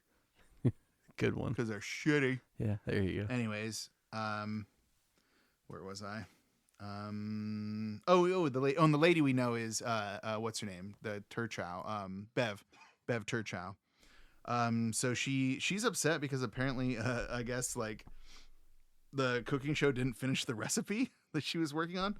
It doesn't matter because she doesn't notice that a man has entered the house, and it's the businessman zombie now wearing the glasses. I actually put my wearing April's father's glasses because he's a dick. That's what I put in my notes. Yep. And then Bev's washing machine buzzes, so she goes to empty it. But when she opens it, bride zombie pops out. Yeah, great. How did she get in there? I don't know. It was so good though. It doesn't matter. The science doesn't matter. It's just very funny. So she pops up, strangles the lady presumably to death, but then puts her head first into the washing machine and turns it on again. And they laugh about it, her and businessman zombie. They're having a good time. And then like the lifeless body like spins right from like her legs are up in the air from the washing machine. It's very funny. And then what is it? The hose that is going to like the utility sink there is like spewing out blood. Spews blood. Yeah. It's like A+ comedy. Good work, zombies. Meanwhile, the husband, which is Abe Turchow, he's reading the paper and he's complaining about stocks. Right. And like some kid from the club told him, "Hey." Yeah, he's apparently bad at stocks, but don't worry, he's gonna die now. He says something like to his wife, like, "Hey, when's the last time you showered? Because you stink." Yeah. Because he doesn't know that the person approaching him is not his wife, but is instead the bride. But when he knows this is the bride zombie, he doesn't take a lot of action in regards to like self-preservation. He just kind of like I think that the Tubi subtitle was like exclaims in horror or something. It's like, I mean, I guess that's a way to describe what he's doing. That's he's fair. He's like, oh, doesn't matter. Like a jar of pickles, twists his head right around. Yeah. He's done. 360. Done. He's like, if he were an owl, he'd be okay. But he's not an owl. He's a human. So, presumably later in the day, April arrives home. And it's kind of a cool, I liked the shot because so she like walks into her house and there's a guy like putting up like a for sale sign on another house. Right. And, she walks in and then she screams, having discovered the bodies of like the maid and her father. And then the guy who's doing the sign like turns and looks and is like, oh, that's kind of cool. That's an interesting shot. Yeah, it was cool. And then it was similar shot to her dad dying too. It was good. Kind of leaves your mind to wonder. Yeah. Well, I assume that they didn't have the budget to do a lot of like gory death scenes. Right. So they like need to like leave it up to the make it count sometimes. Like you aren't going to get like a lot of Abe and Bev Turchow death scenes. Man. So, what is it? The sound of sirens alerts Jeff to the possibility that something is probably wrong at April's house. Because what is it? Zoe's like, oh, it's the end of the street. Like it's the house at the end of the street. So he's like, no, April, no. So he runs out. Yeah, April is obviously upset and crying. And Jeff tells April that they need to get away from here. And that she should, he's like all in on the supernatural elements, and he wants her to just like leave, right? Like get out of here. But for some reason he doesn't push the issue. So back at Jeff and Zoe's house, April, I thought it was kind of a poignant moment. So April says that she wishes time could move forward for 10 years, and everything that has happened will just be a memory. And I was like, that's like way more introspective than I expected out of this character who like was talking about like skunk fucker. Like, yes, talking about how this dog likes to bang skunks, and like now she's like, I wish it could be 10 years in the future, and everything has happened as a very memory. Poignant comment, like yeah. Well, why don't you tell us some more like salacious news about your dad? Well, it's not now; he's dead. But so the doorbell rings, and surprise, it's Daniels. He's back. Zoe is made uneasy by his presence because he's a stranger from Texas. Usually you don't want them in your house. But Jeff says, let's hear him out.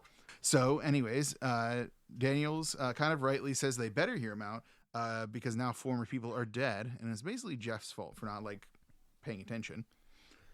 Jeff. Meanwhile, outside, we see a zombie stumbling, shambling feet as it walks up towards the window. It's the Jock zombie, as we'll learn.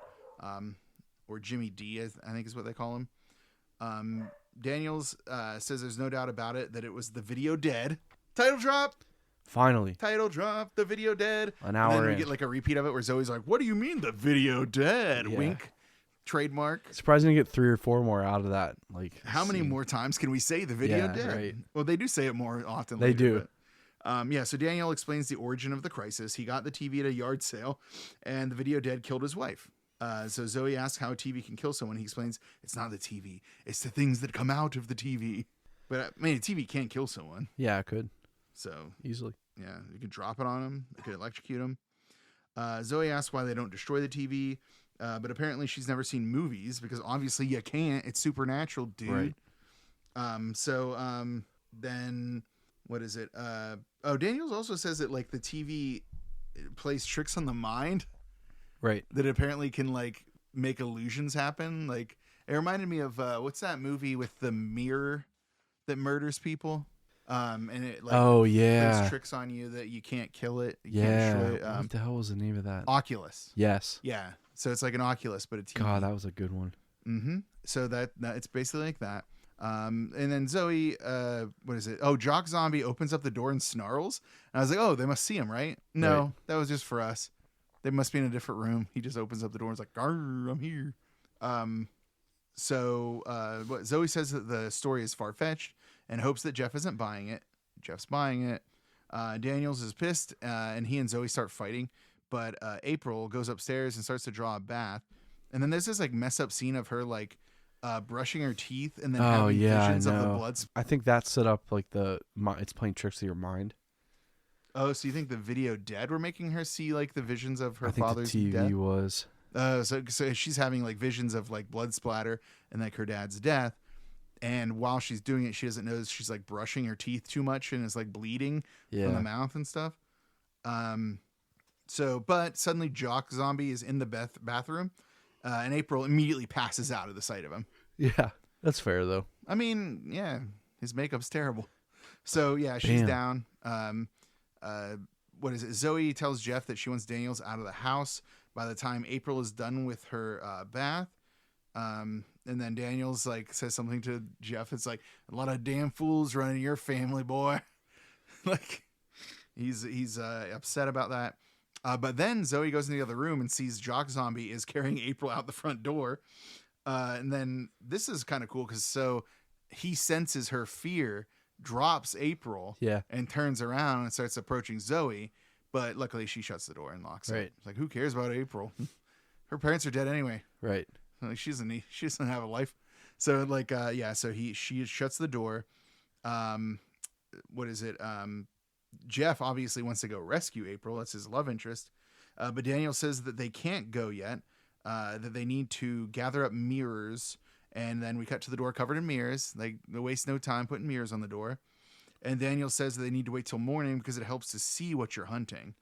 And Zoe's like, we should call the police. Like she's never seen a movie before. Yeah, dude, what are you going to tell the police? Zombies came out of your TV and kidnapped some girl whose parents were just murdered? I mean, pretty much that's what Zoe. That's Daniel's bit. What? Yeah, I mean, pretty much that's what literally. He says. Yeah, like, what are you going to tell him? So, yeah, Daniels is like, the police won't help. And then he says that they can't run away because if they flee, then more people will die. It's like, it's our responsibility now to take on this duty. It's their call of duty, one might say. And then Daniels like explains some more about the rules. This is just like an exposition dump from him. They hate mirrors because they hate how they look. They attack someone who shows fear, and they kill the living because they hate the living for being what they aren't, which is alive. Right. Seems pretty basic. And he explains the only way to kill them is to either lock them in an enclosed location where they can't escape, at which point they'll like cannibalize one another. And also because they think they're alive, if you kill them with a knife or gun, it will convince them that they're dead, and then they'll just like rest until nature reclaims them. Like you can't bury them; you have to like leave them out so that they. That one I don't know. Yeah, like, I don't get that either. But I think that because it does happen, and then that never like comes to fruition. It doesn't work out. Yeah. Yeah. And also, like, where are you gonna leave a body in the open that doesn't eventually get discovered? And then you're back and to the other one's one. like, "Hey, idiot, get up." Yeah, nice try. Yeah, nice try, Daniels. You dipshit.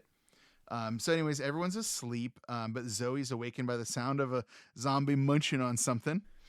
She sees that it's the Jock zombie eating a hand, and then she screams and then lifts her hand, and it's like a bloody stump. That was cool. Yeah, it was like it ate her hand off.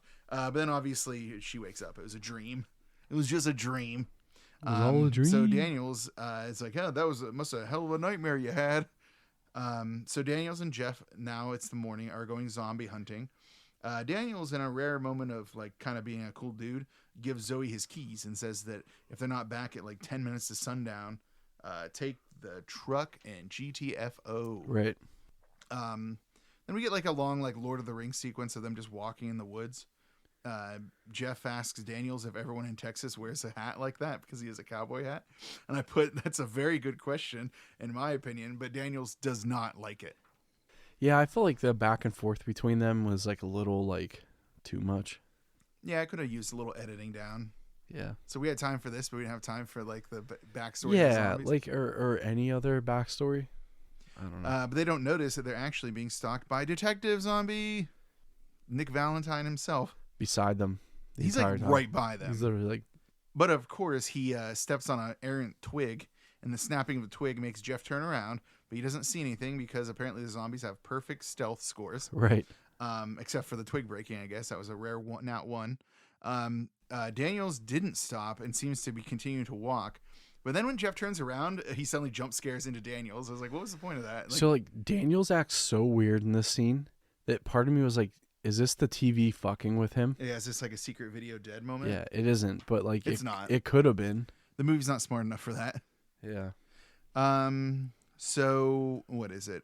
Oh, this is the part where they have like this weird argument where they decide that they're going to call each other by their names.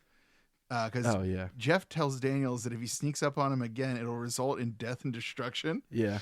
And he says he doesn't want Daniels to call him boy anymore, or he's going to call him cow shit. And Daniels is like, all right, let's call each other by our names then. You'll be Jeff and I will be Mr. Daniels. It's like, all right, cool. Jeff says that he found a shortcut, but like, where are they even going? Like, I was like, shortcut to where? Yeah, like That makes no sense. But I mean, Jeff is an idiot, so yeah, Jeff is like one of the dumbest kids in school. So Daniels is winded. So he wants to slow down. At which point, like, Jeff kind of gives him like a hard time for being old. yeah. It's like, hey, man. So Jeff starts shouting for April, but Daniels tells him, "Don't do that. You'll attract zombie attention before we're ready." And then Jeff goes off to take a leak, and he sees Detective Zombie is on the way. So he runs back to Daniels. I thought this was going to be more of a thing, but he just runs back to Daniels and tells him, and then they just go and attack him. Yeah, it was like a weird dad-son moment where he's like, "You get him, son." Yeah. Well, that's the thing. Jeff like takes his bow and arrow, which, by the way, did I mention he has a bow and arrow? Yeah. Yeah, he just does. We never had an established like reason for him to have None. a bow and arrow, but he has it. So he fires some arrows. It takes a couple before he actually hits him. And like what Daniels is like, get him before he gets you. Right. So after a couple of misses, though, Jeff starts hitting the detective with, I think he hits him with 3 arrows in varying areas of lethality to a human, which definitely seems to convince the detective that he's now been killed. And Daniels like mocks him over this. Like, but they understand English, dude. Right. Like, don't be talking about, it's like, he thinks he's dead because he thought he was alive. He thinks he's people. Yeah, it's like, hey, Daniels, how would you shut the hell up? Like, Right. you're going to alert him. And he does. The detective is the one who discovers He's like, "Oh, shit." they're alive. They're not dead. Right. It's like, so Jeff fetches Daniels' bag. And after rooting around, Daniels pulls out a chainsaw. And we get one of the weirdest, exchanges. So Jeff insists that he should be the one to chainsaw this corpse because Texas Chainsaw Massacre is his favorite movie.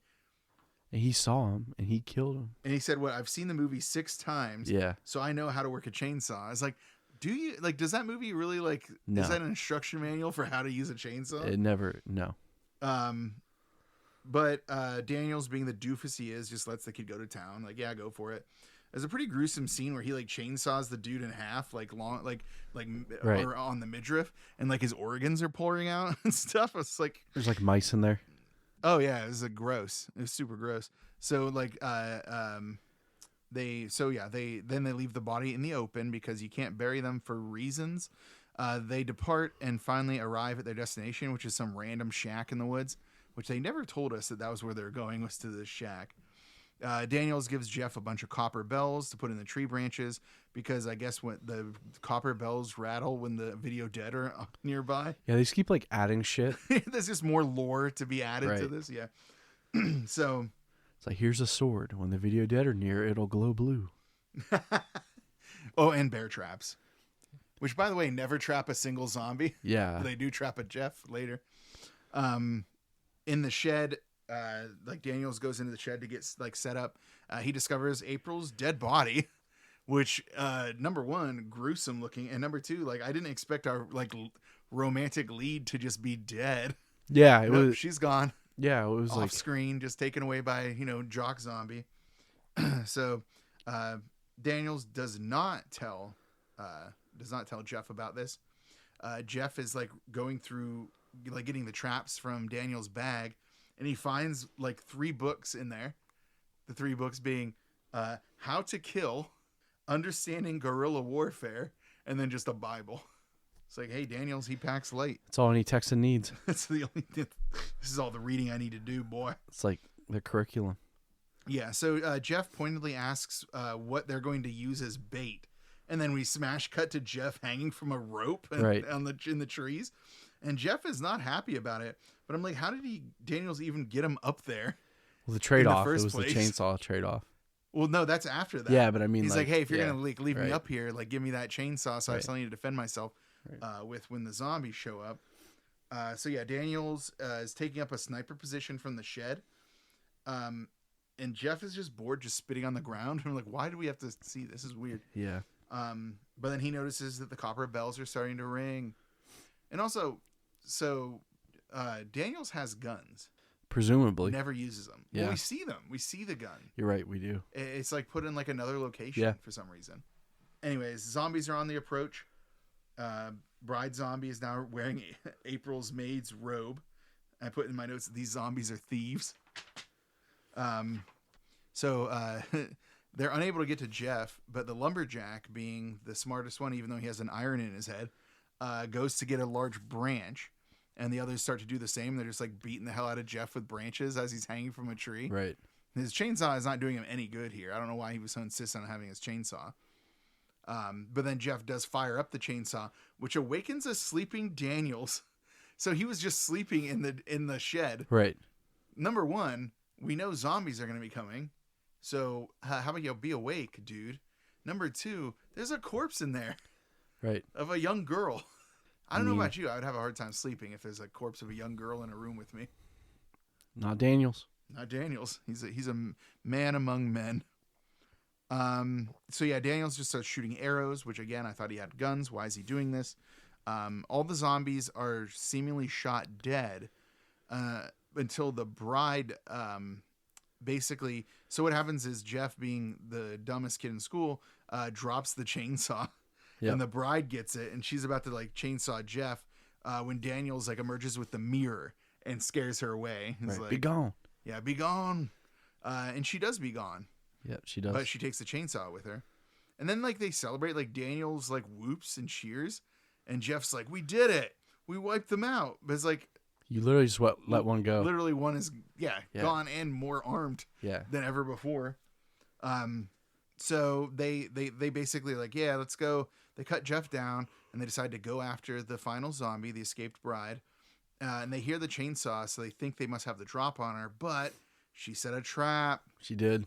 So, yeah, the bride emerges from behind and stabs Daniels with the arrow that was shot in her.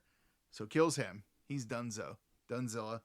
And then she picks up the chainsaw, and I put now the hunter becomes the hunted because she's chasing Jeff with a chainsaw.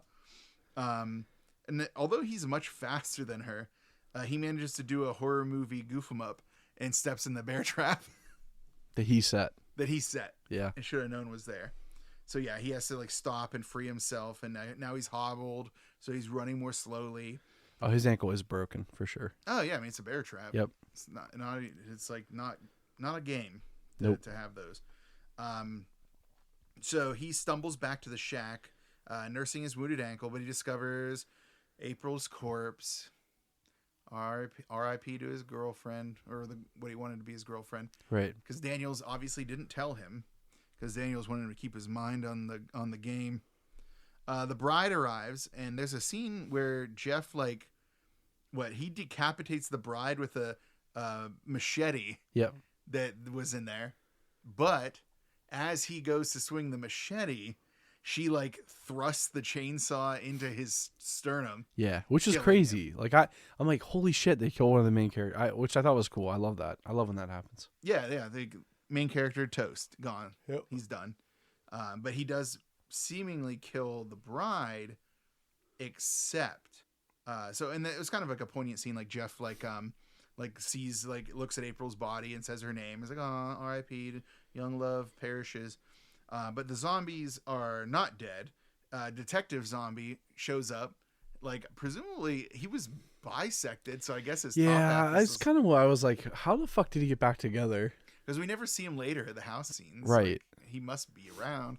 But yeah, so he goes and, wakes up the lumberjack. And the bride is also, still animated. Right. She never even went down. So, now all the zombies are awake again. Back at the house, Zoe sees the sun is going down, so she writes a note for Jeff and goes to leave. But of course, she looks out the window, and who but the lumberjack is out there? Jacking it. Lumberjacking it. So at the front door, she sees that the businessman zombie is also on the approach. She runs to the phone to call for help, but the zombies pull the phone line out of the wall. Because, of course, Well, I love when they were taking the mirror off of the door with the broom handle. They use a branch. Yeah, branch. That's what it was. The jock. Yeah, that's so good. That's a little bit later, but yeah, the jock seeing his reflection is repelled.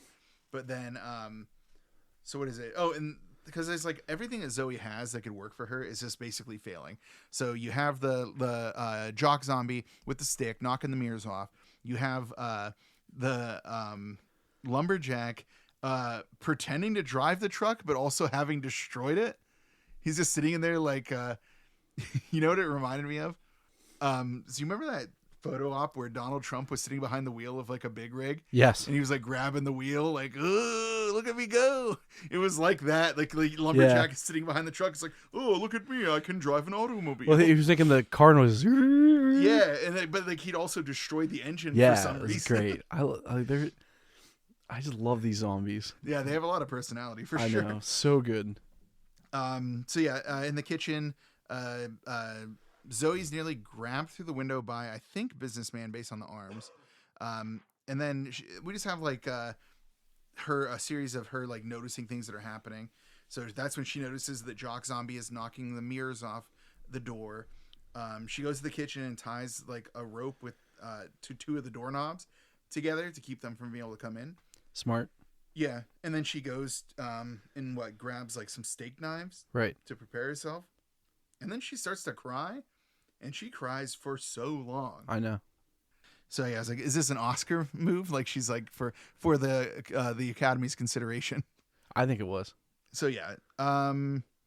But Zoe now has like a flashback to the conversation where Daniels explains that they will only kill you if you show fear, which at the time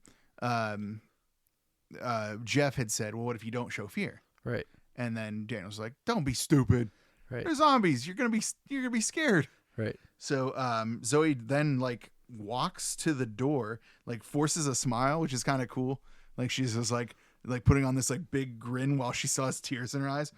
And it's like, oh, it's nice to see you all. Please come in, and like invites the zombies in. They're all looking around like, wait a minute. Like, wait, aren't we supposed to kill this lady? Yeah. So in the kitchen, Zoe is preparing like some kind of stew. She tells them it's like a family recipe. And it's kind of funny because like the bride is like sitting there holding her head like in the chair. Right. Like they're all sitting around the kitchen table. Zoe almost gives up the ghost at one point because she's surprised by a businessman zombie, but she keeps her poker face going. And what is it? He like is like stroking her hand. Right. It's like really creepy. It is. Then one of the zombies is like, takes a glass and taps it. And she's like, oh, where are my manners? I didn't offer you all drinks. And like walks around. And then we get like a weird scene where she's approached by the Jock zombie, but he sees his reflection on the back of one of the doors. And she's like, oh, let me take care of that for you. And like puts like an apron over that so it covers What's the basement door? Yeah. Was that the basement door? Yeah, that's how she comes up with the idea. Oh, because she sees and she's like, oh, the basement. And like, because then she has like we get another like voiceover flashback of Daniels talking about how if they're in a closed location, they will cannibalize one another. Right. But when she goes back to the kitchen, they are all gone and they're in the living room, but they're huddled around a magazine and they're pointing to a picture of like someone dancing in like ballroom clothes. Right. Yeah. And Zoe's like being clever. She's like, oh, that's called dancing, but you can't, like, their living room isn't a proper place for dancing. Like, it'd be best if we do it in the basement. And they're all like, oh, yeah. It's like, it makes sense. And she's like, yeah, usually we'd have a live orchestra, but a record player will work for us now. I love this scene. Yeah. And then whenever she like goes down there, they're like huddled around the record player. And then she's like, oh, I've left all of the records upstairs. I'll have to go get them and I'll come right back. But Detective Zombie, being the detective, finds a record and he's like, wait a second. He's just like shaking it at her. He's like shaking it like, what's this now? But then, so Zoe's on the run. She goes to run up the stairs, but it's a horror movie. Yeah, so she has to trip. So she trips. Yeah. So, but the video dead, even though they're mad and are coming after her, she does get the rest of the way up the stairs. It's just like a moment of, which is crazy. How this next like 5 minutes plays out in the basement. I'll let you keep going, but like, cause you're like, oh, they'll cannibalize each other. You're like, oh, eventually, but no, like instantly. Yeah. It was like, as soon as there's a door, like we're trapped. We're trapped. I'm going to kill you all. We're gonna eat each other. Yeah, it's like about like time. A momentary inconvenience. Right. 1 second.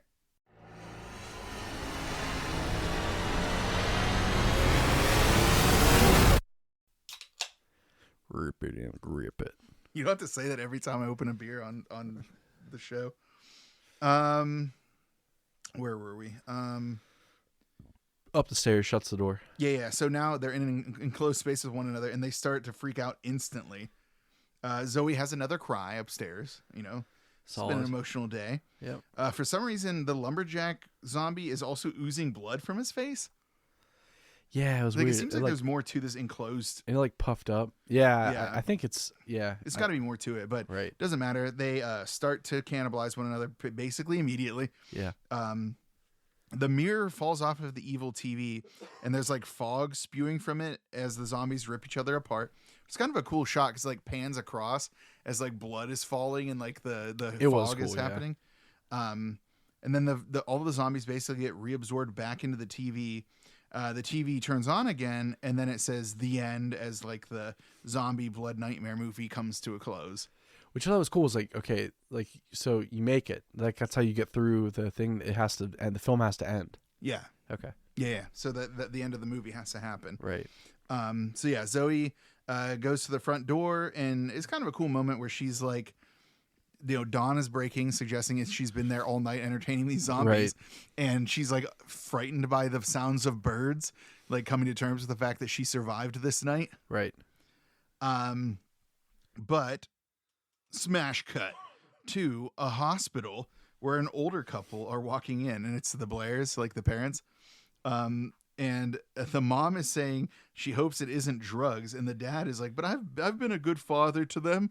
It's like, no, you haven't, bro. Pal. Yeah, like, the receipts do not check out. Yeah. Yeah. So the mom told them that they have to. The mom says that the doctor told them that they have to act like everything is normal and nothing is weird. And they go in, and we see like a very like clearly traumatized Zoe in the hospital bed. But then the mom is like, "We have a surprise for you," and then they wheel in the evil TV. Yeah. Like every present parent, like this is our best gift for you. It's a television. Yeah, here's a TV that was like evil and in the basement. Zoe though is like largely catatonic and doesn't even seem to notice that the evil TV isn't there. And the doctor like turns it on, leaves on zombie blood nightmare as it starts again, and then just leaves. Just leaves like instantly. So, okay, keep going.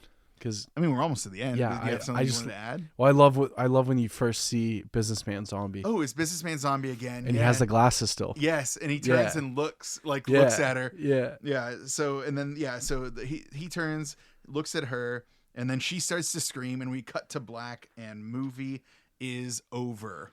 Fucking badass soundtrack. Yes, and then that's when I put in my notes here that in the credits we see that Businessman Zombie is named Jack. Bride is obviously Bride. Right. Jock is Jimmy D. Lumberjack is Ironhead. And Detective is Half Creeper. Half Creeper. Which, again, he doesn't get bisected till way later in the movie. It's weird that he's credited the entire time as Half Creeper. But there you go. That is a little movie we like to call The Video Dead. So, for the undoctrinated... originally, we would go straight into the judgment categories, but a few weeks ago, we added a new segment, which is the McMurder of the movie. The McMurder of the movie.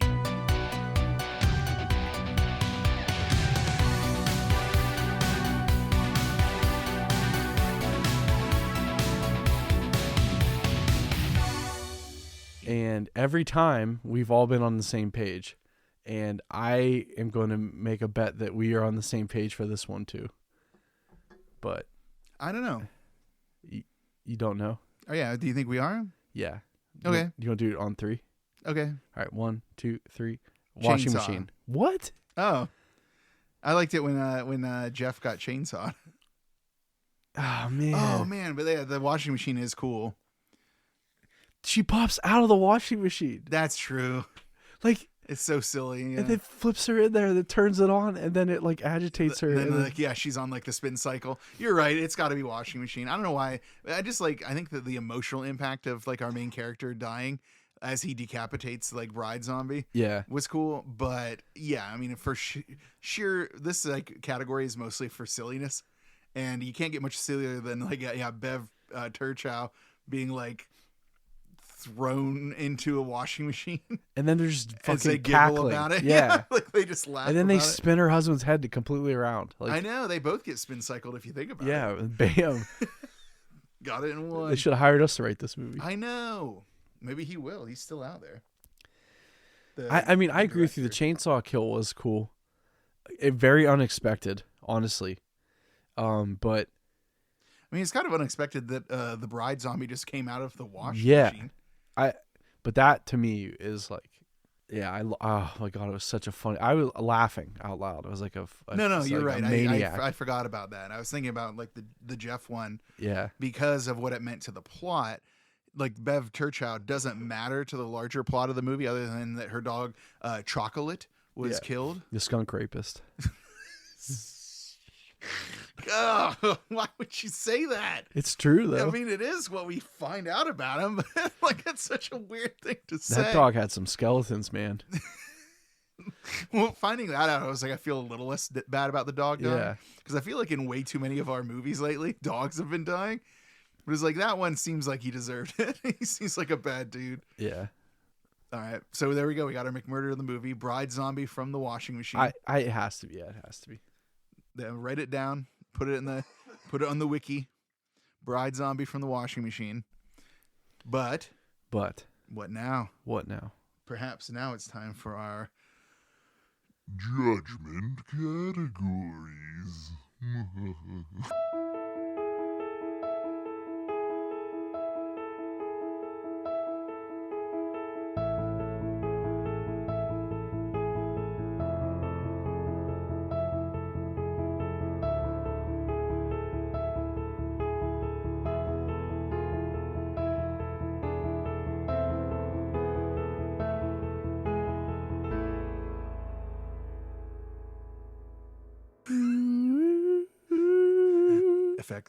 effect sounds, spooky sounds. I kind of want to get back to the theremin.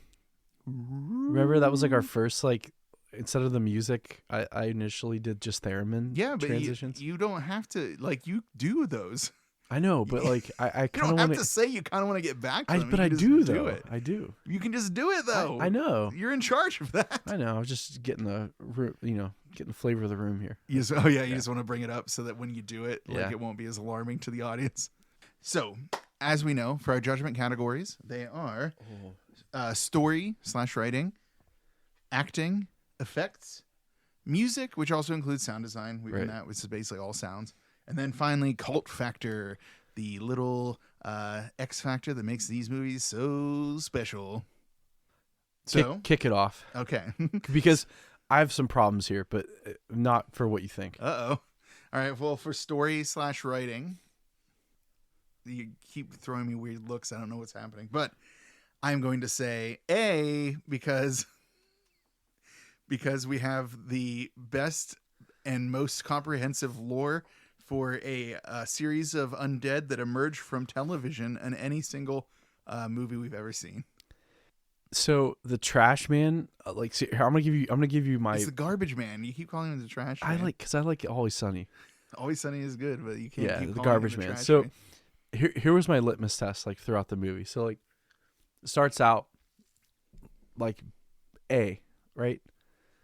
Then it gets into like the kids and doing weird shit. I'm like, all right, B, dipping in the C, washing machine, like A, and then wrote a solid A. Till a couple things went down to B, like and then right back to A. So I'll agree with you with you went on a journey. I did. Here's my problem. I could not, for the life of me, separate the potential of what could have been the story to what actually was the story, because the tidbits that they offered were so, like, I was just so enamored by, like, who's the fucking Garbage Man? How did Daniels know where to send this stuff? Like, this is a portal, so obviously that guy's getting in and out somehow into that portal to kill them. Like, why didn't the lady kill Jeff when she had a chance? Like, it's just the lore that they built without telling you, because you built the lore yourself. I love that. I mean, they give us some of the lore. They do, but like they don't give you enough, and then you piece it in your brain. And but again, I'm like, is that me doing it, or is that like them being effective at storytelling?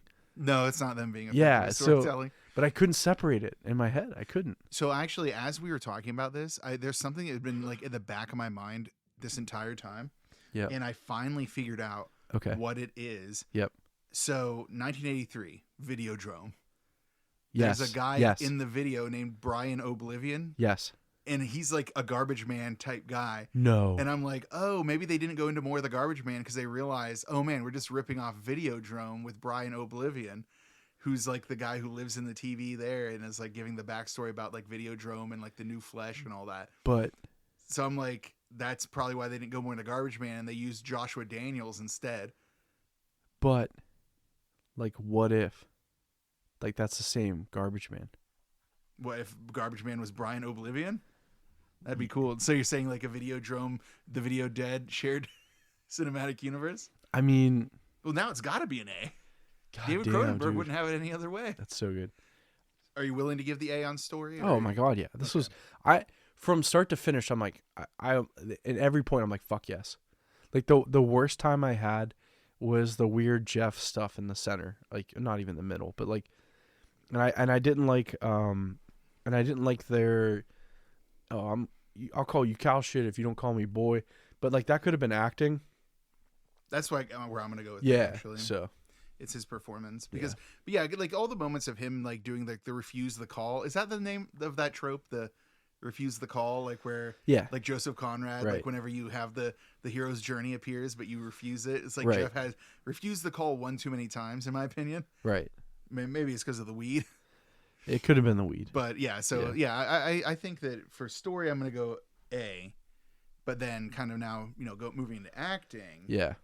I'm gonna say B, because I think you have like really high points of people like Zoe, like having her little cry. Chocolate. And Chocolate obviously is like the Chocolate. Chocolate. Obviously like A tier, S tier performer. S tier. Yeah. This dog rules. A dog faked a heart attack. S tier. S tier. I think the zombies are good. I think they're funny and silly, and they kind of 100%. do their own stories like well. But man, Jeff sucks. Zoe. Damn, like Daniels sucks. Well, okay. If you're about to defend Hold Daniels on, though. right now, Jeff sucked a lot. And he was like the main character. I know. Jeff sucked. Jeff sucked a lot. All right, Jeff sucks a lot. April sucked a lot. What? Oh yeah, I guess she did. Like April did suck a lot. Literally, some of the lines, like they literally must have been behind the camera with a cue card, like how she delivered them. But I thought it was like I did think like it was the funny, skunk though. thing. Like she said that in such a monotone, probably because how shitty the line is. But like to be fair, like they weren't given much to like kind of play off of, like with the skunk stuff. I mean, April was annoying because of the thing she was doing. Like she was basically like Correct. an exposition machine. You're right. But I didn't think that like the delivery was the problem. I thought that like her you might be role right. was the issue. You could, yeah. That's fair. But so Jeff's performance was trash. It was. I didn't like Zoe either. What? What about her crying scene for your consideration? Zoe at the end, Academy? Great. Oh yeah, early on she was kind of dumb, and when she was like fighting with Daniels about stuff, it was just like, relax, lady. Right. So, but the thing I'm saying is, was it Daniel's performance, or was it because the chemistry between all three of them just sucked? Their chemistry was terrible. I think it's both, but like, I really didn't like Daniel's character. I wish we just got more Garbage Man. Right. Like well, I wish he would have been the Garbage Man. Like, how fucking cool would that have been? Oh, if he. So you're saying if like if Garbage Man left the TV and was Daniels. Yeah. Is that what you mean? Yes. Yeah, that would have been way cooler. And it would have had like it would have fit the theme of the movie a little better. Instead he's just some random guy who also knew what was going on. But and like the murdered wife subplot like didn't matter. Like it just was everything about him was unnecessary as long as we have the Garbage Man. I agree with you. I that's a fair grade. So we're gonna do B for acting, or we're gonna do C? No, I'll do B. I don't think there were no the zombie performances. The zombies, are my favorite performances, honestly. Yeah, and the what they were able to accomplish without even speaking was like remarkable. Like honestly, there's a lot of physicality to the record scene. Yeah, where the detective just pulls out the record. Yeah, he's like, and all of them are just like this. It's like, wait a second. Yeah, I know, so good. And yeah, I'll go B for sure. And honestly, had Jeff's character been better, you could have argued an A, like for sure. but he was just shit. He was terrible. Yeah, He was bad. I kind of feel bad for that person. I mean, because we're the only horror movie podcast, and we're just kind of trashing them. So it was 36 years ago. I'm sure he's over it by now. Maybe not. Well, if he wants, hey, actor who played Jeff, was it Duvall, Rocky Duvall? Yeah. Write us a letter if you're upset with we'll get you on the show. Critique of your performance. Like, dude, we should reach out to one of them and see if they come on the show. Absolutely not. That's weird. Why would you do that? Whatever. I'm gonna do it. All right, you do it. Well, one of them's a practicing lawyer in California, so yeah. And some of them are dead. Okay. Anyways, so yeah, B for acting. Next up is effects, and I always let you go first on effects. Man, I really want to give it an A. I didn't like the blood. Like, the blood was too, like, mucusy. But I loved the zombies. I loved that they kept adding things. I'll go A. I think the zombies looked good. The I think TV effects were fucking awesome. I was surprised that I didn't mind the animated After Effects stuff that they did. When the hand comes through the TV, though? Yeah, like... On the ground. And obviously... On the ground. Yes, and obviously, like, that was done with, like the way they filmed it, like the perspective and all of that. But the way that, like, they clearly used a very limited budget as effectively as they did... I think I can They go blew ahead a on car up, which I always love. that. Yeah. I love it when they blow up a car. I do. You do, yeah. That's one of your favorite things. It is. That's why Maximum Overdrive was such a feast for you. What the fuck it was? I sent you. We didn't talk about it. I sent you that Wikipedia of all the cars that were used. You did, yeah. Yeah, I was really whatever. I would have picked if we would have like my McMurder the movie minus the really cool steamroller scene. Would have been that car. Like the trucks killing the car and then ceremoniously honking after they killed it. Giving I it loved a that. salute. Yeah. Yeah. I loved it. Because they killed it. Yeah. Yeah.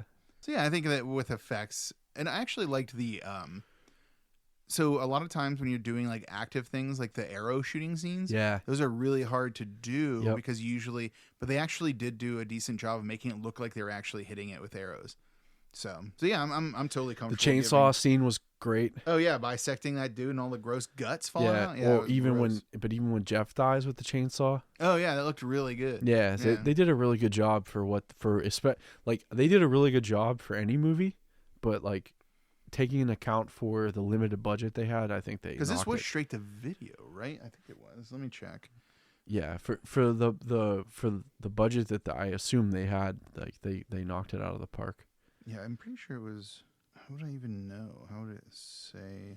Yeah, I don't. You'd have to look at the. Oh, it is. Yeah, it says direct to video on the Wikipedia. So yeah, for a straight to video movie, like incredible. Because some of those like direct to video '80s movies, oh boy, howdy. Yeah, but this is better than some of the theater release movies. No, it is. I agree. Yeah, I agree. I think that the probably it was helped by the fact that so many of the. Like we kind of made a big deal earlier on about how most of the people involved in this production basically did little else. Yeah. But that probably helped it because they were able to salvage like the budget they would have spent on like marketable stars. Right. And use that to like, make these like zombies, to make the effects, the shots and stuff like that. Right. So, but that brings us to our next category, which is music and sound design. Go for it. I mean, I like the music a lot. It was so good. Yeah, it was so good. Yeah, like it feels like something that I probably could have put together myself on my keyboard at home. I don't know, man. Some of that piano stuff with the bells, very like Halloween-esque, very like Exorcist-esque, Poltergeist. I loved it. It was so good. This like 80s movie directors, if you're listening, this is what you should go for. Do more of this. Yeah, get a time machine, go back, redo your movies.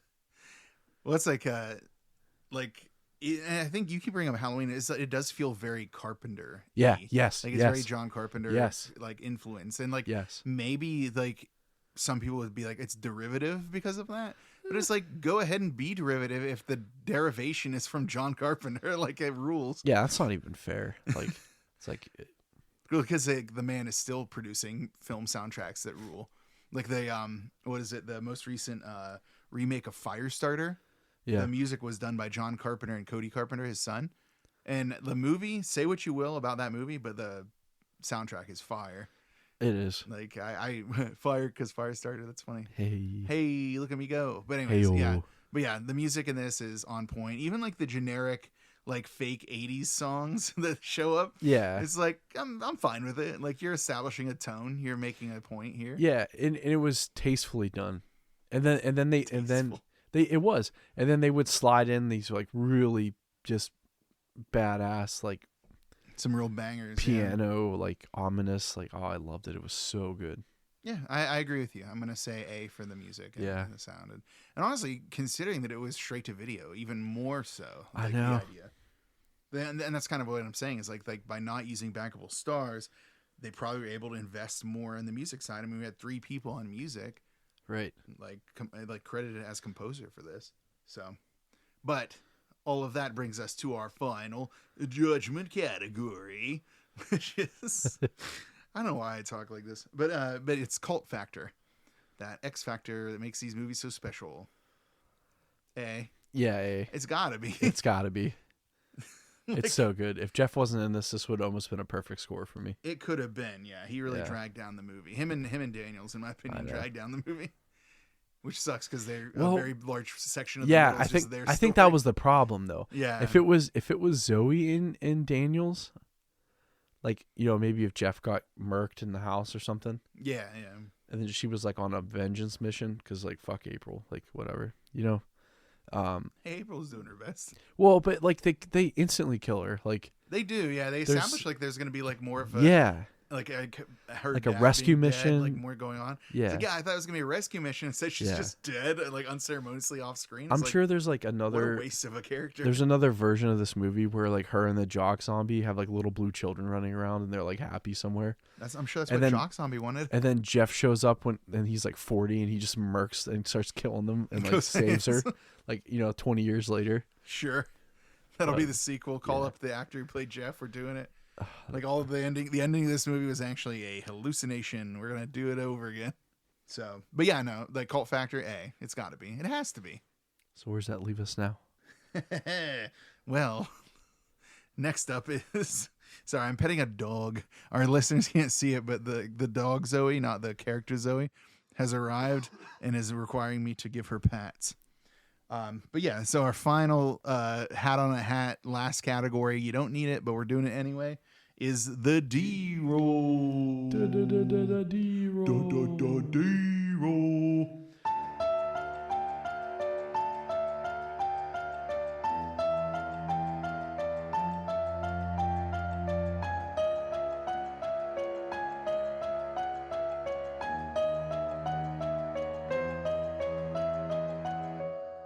D-roll is where we determine if something is a cult classic, a B movie, grindhouse, or if it's trash.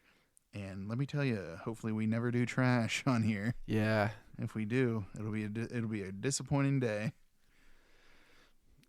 Yeah.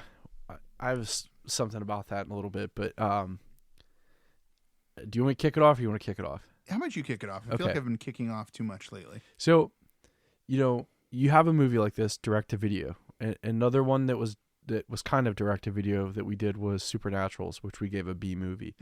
And you think with like the budget here and everything else, you're like, oh, this is definitely a B movie. I'm telling you, this is a cult classic. And if you haven't seen this and you're a fan of 80s horror movies, you are sleeping on this movie. This is truly a hidden gem. Hidden gem. This Yeah, is a people diamond. do not know this one. Yeah. Like, I love Tubi because it just gives me random shit. And like, Sometimes without you wanting to, it just Correct. starts playing it. so like seriously, stop what you're doing right now. Watch this movie. It is so good. It's short. Was it like 90 minutes? Yeah. It's like a 90-minute movie. And there's not a point where you're going to sit there and be like, oh God, I wish this was over. No, yeah. Um, I agree with you. yeah. So This is like when like a lot of the times we do movies that are things that we already know pretty well, or like maybe I know pretty well. This one, I do not have a long relationship with it. I just randomly put it on my like Halloween Yep. watch list last year, and then we settled on it literally before the recording of the Maximum Overdrive episode, right? Like we were just talking about it, and you saw it. I picked this based off of the cover, and I was like, "Oh, I saw that last year. It was actually good." Yeah. Like so. Yeah, this is like like one of the things that I was hoping we would do with this podcast is find movies like this that are like underappreciated, relatively unknown, special gems. And like the fact that like this one emerged out of the woodwork like this is perfect. This is exactly what I wanted to have happen. I agree with you. I'm also so excited to watch that other one next year for the Samhain season, Devilish Duology. I think about that movie like on repeat. The one that like started playing after Demon Wind. It's probably terrible, but I can't wait. It's gotta be. But it's 100%. I watched Demon Wind again. Like we watched it again. Like what, 2 weeks ago? Yeah. Okay. And then it just shows up. I don't know why I did this. I like was sleeping. I got up like the dog got me up like 2 or 3 in the morning, which I think she's like the unofficial mascot because we've used her for some promo. Put several photos. And people did like it. They click the button that likes it. So I'm assuming that's what that means. So they wouldn't do that ironically. They have. Oh my god, I hate this. I'm gonna love this.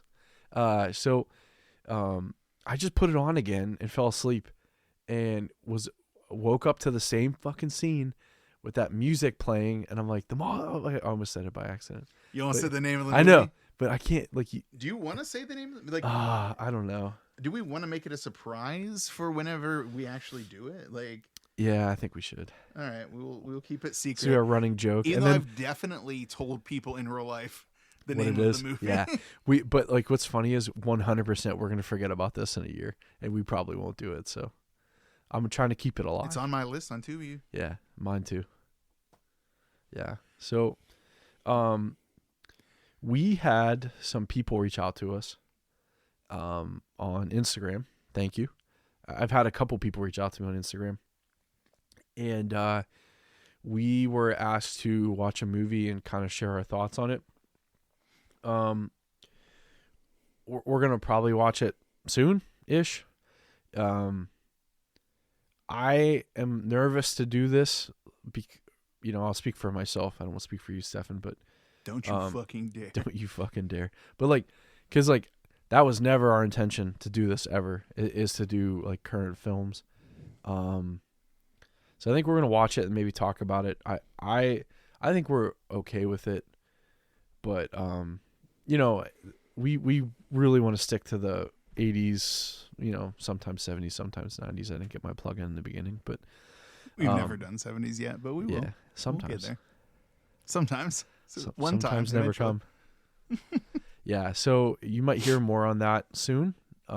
So if that interests you, stay peeled. If you listen to the show, stay peeled to our Instagram.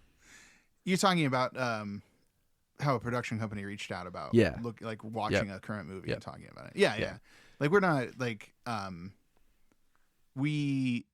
it's not like one of those things like where we're being paid to plug. Oh no, yeah. Or anything My like God, that. no. But they did reach out. I guess they've been reaching out to other content creators in the horror space, and they reach out to you. So we'll see. Like I'm interested in the movie. The subject matter interests me. So it probably wasn't too far from something I would have watched anyway. Right. We're just gonna watch it and screen it before we talk about it. Yeah. Basically, because you brought up the trash thing, and I'm like, we just need to take a quick look at this before we. What I would hate it if someone reached out and then we just like did not like the movie. And just shit it all over. But it also like it's possible that we won't like it. I doubt it because I usually love everything I consume. So someone else reached out on Instagram, and it looked like a trash film house kind of thing, but turned out to be spam, which it was more perplexing the more I looked into like what was happening. So, yeah, but yeah, we are active on social media. You can find us on Facebook, Instagram. I kind of stopped doing Twitter or X. You did, and that's like where we have like the most people. I know, but it's such a dumpster fire, and there's a lot of bots, and so I'll still post the episodes there. And I've actually kind of taken a little bit of a break on kind of hyping up episodes. I'm gonna get back into that, probably starting after this one because this should release in like 2 days. But But yeah, so stay tuned. Follow our social media. We'll be a little more active there. And we love talking to people, if you can't already tell by our Facebook. And honestly, I actually like Facebook out of all of the mediums. Instagram is cool. You can do a lot of cool content, but it's harder to interact with one correct. another on there. Yeah, we want to actually like talk to people. So if you're other than just each other. Yeah, right. Or like our friends in real life, we love talking to. But if you in real life, yeah, but like in the meat space, yeah, in the meat space. So if you're a fan of the show, you don't know us, just go to our Facebook page and throw out a comment, and we'll comment back. So 100%. So what's next? What's next on the agenda? Well, I do believe that we're going to talk about what our next movie will be. Krampus. And I do believe we're going to be doing a holiday, not Krampus, a holiday special. Ooh, and it's going to be very special. And it's another one that comes out in the year of my birth, 1987. The year of our Lord. The year of our Lord. It's a little film called Silent Night, Deadly Night Part 2. Part 2. Not Silent Night, Deadly Night 2, which okay. I had thought it was this entire time. People who may or may not know this movie probably know it from a meme that came out of it, which is the one where the guy is like, there's a guy taking out the trash, and then another man is across the street from him and yells, "Garbage Day," and then just shoots him with a revolver. Garbage Day. So it's the Garbage Day movie. That's awesome. So that is the one. It is it's streaming in so many places. Yeah. Like I think it's like it's got Tubi, obviously. Plex is on there, Pluto TV, Roku channel. Let me pull it up to make sure I'm getting every possible place in case somebody doesn't have Tubi for some reason. It's free, folks. It is free. We're not even paid to plug that. It says it's on Amazon Prime, but you know how I am about that. I never know if it's like for rent or if it's actually there. It's hard to tell. Yeah. It says Hoopla. I don't even know what that is. Yeah. Plex, Pluto TV, Redbox, Screambox, Shout Factory TV, Shudder. It's on Shudder, Roku channel, Tubi. So yeah, it's out there. You can find it. Shout Factory actually, I think, is also lumped in with Pluto TV. Like it's like one of those like cross pollination things. So you can find it on both of those. Cool. So yeah, Silent Night, Deadly Night Part 2. That's our holiday special. Do we have an alliteration, do you think? Well, I had an idea for one if we were going to do the entire month of December for a Christmas thing, but I decided we were too close to the Samhain season devilish duology to do another alliterative title. So what would it have been? Do you want me to actually talk about this? Well, I mean, because if we're never gonna not have the Samhain season, right? So that's true. So my plan for a Christmas one was actually to do like creature-based movies. Yeah. So like Rats, Night of Terror, or like The Nest, like all of these like ones about like like large hordes of like little critters, and it was gonna be the Creepy Critter Christmas. That's so good. Idea. That's so good. But I decided that like we can't just do events all the time, so we were too close to the Samhain season devilish duology for me to be comfortable with that. So we should have like an alliterative every month. Like, don't you think people get sick of that? Wouldn't you get sick of that? Do we care? Well, no. Our episode titles would be alliteration is my only thing I have going for me. So, what's funny, we can track like who downloads our episodes. And the longer our title, the less likely it is to be downloaded. So like we're doing these like the Samhain season devilish duel. It's like nope, nah, done, gone. So I got to put the title of the movie ahead of like the alliteration. Even though I think that the Samhain season devilish duology movies we chose were very good, extremely good. But yeah, no, I mean SEO and like all that. Yeah, it makes sense. Yeah, I get it. Like these are all things. But doesn't help that I don't put any metadata in our episodes either. Like you can, like Audacity allows you to add in like credit. Like it's weird.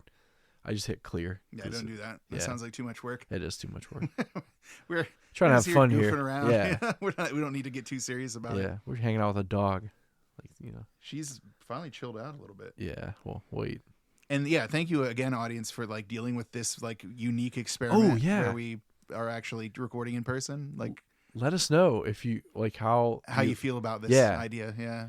And forgive like any ambient noise and so we literally like, hey, we're just gonna do it in person. I think we decided like 2 days ago. Yes, and there are so many times where Shane was like pointing at me to like stop leaning back. So there's probably any times where I was like leaning back in my seat too far away from the microphone. So yeah, we'll get better at this too if we keep doing it. But let us know, if you think that the dynamic is as good this way as it is when we're usually online and doing this over the interwebs. I liked it. I had fun. Yeah, I had a good time. Yeah. I had some beers. You did? That was all. That was the end of the sentence. I had some beers as well. Ich habe Bier getrunken. So, anyways. It's German. Yeah, it is. So, I think that's all I had today. Any closing thoughts? No, I don't think so. Stay tuned for if we have any other developments on some of the things we've brought up in the past. We have been talking about like getting some more music that isn't just like the music we find online. From our friends of the show, Rebel Revolver, have been reaching out to us. They're about to release their album, and and I will plug it. Like it's been a long journey of production for that thing. It has. Yeah, so I think that they're releasing it the weekend of the 16th, like here coming up. So like right after this episode drops. So check them out. I'm not sure the delivery methods of it. I don't know if it's going to be streaming or whatever, but they have several social media accounts, and I'm sure they'll announce it there. So yeah, if you're interested, check out Rubber Revolver. They're on Instagram, they're on Facebook, and friends of the show. So definitely check them out. So the drop party is on December 16th. So it's Saturday the 16th. Yes, yeah. So I believe that that's also the day of the album's release because of that. But correct. So check them out and give them a listen. I know that they've worked hard to produce that music, and I'm never much of a music guy, but I am a friendship guy. So I'm always there to support the artistic endeavors of friends. I mean, go on their Facebook page, like them. Like them on Facebook. Follow them on Instagram. They're on major social medias. Yeah, so they're a bunch of cool dudes. Well, that's all I had today, and I've been Shane. Oh, that's my time to say I've been Stefan. Keep it spooky.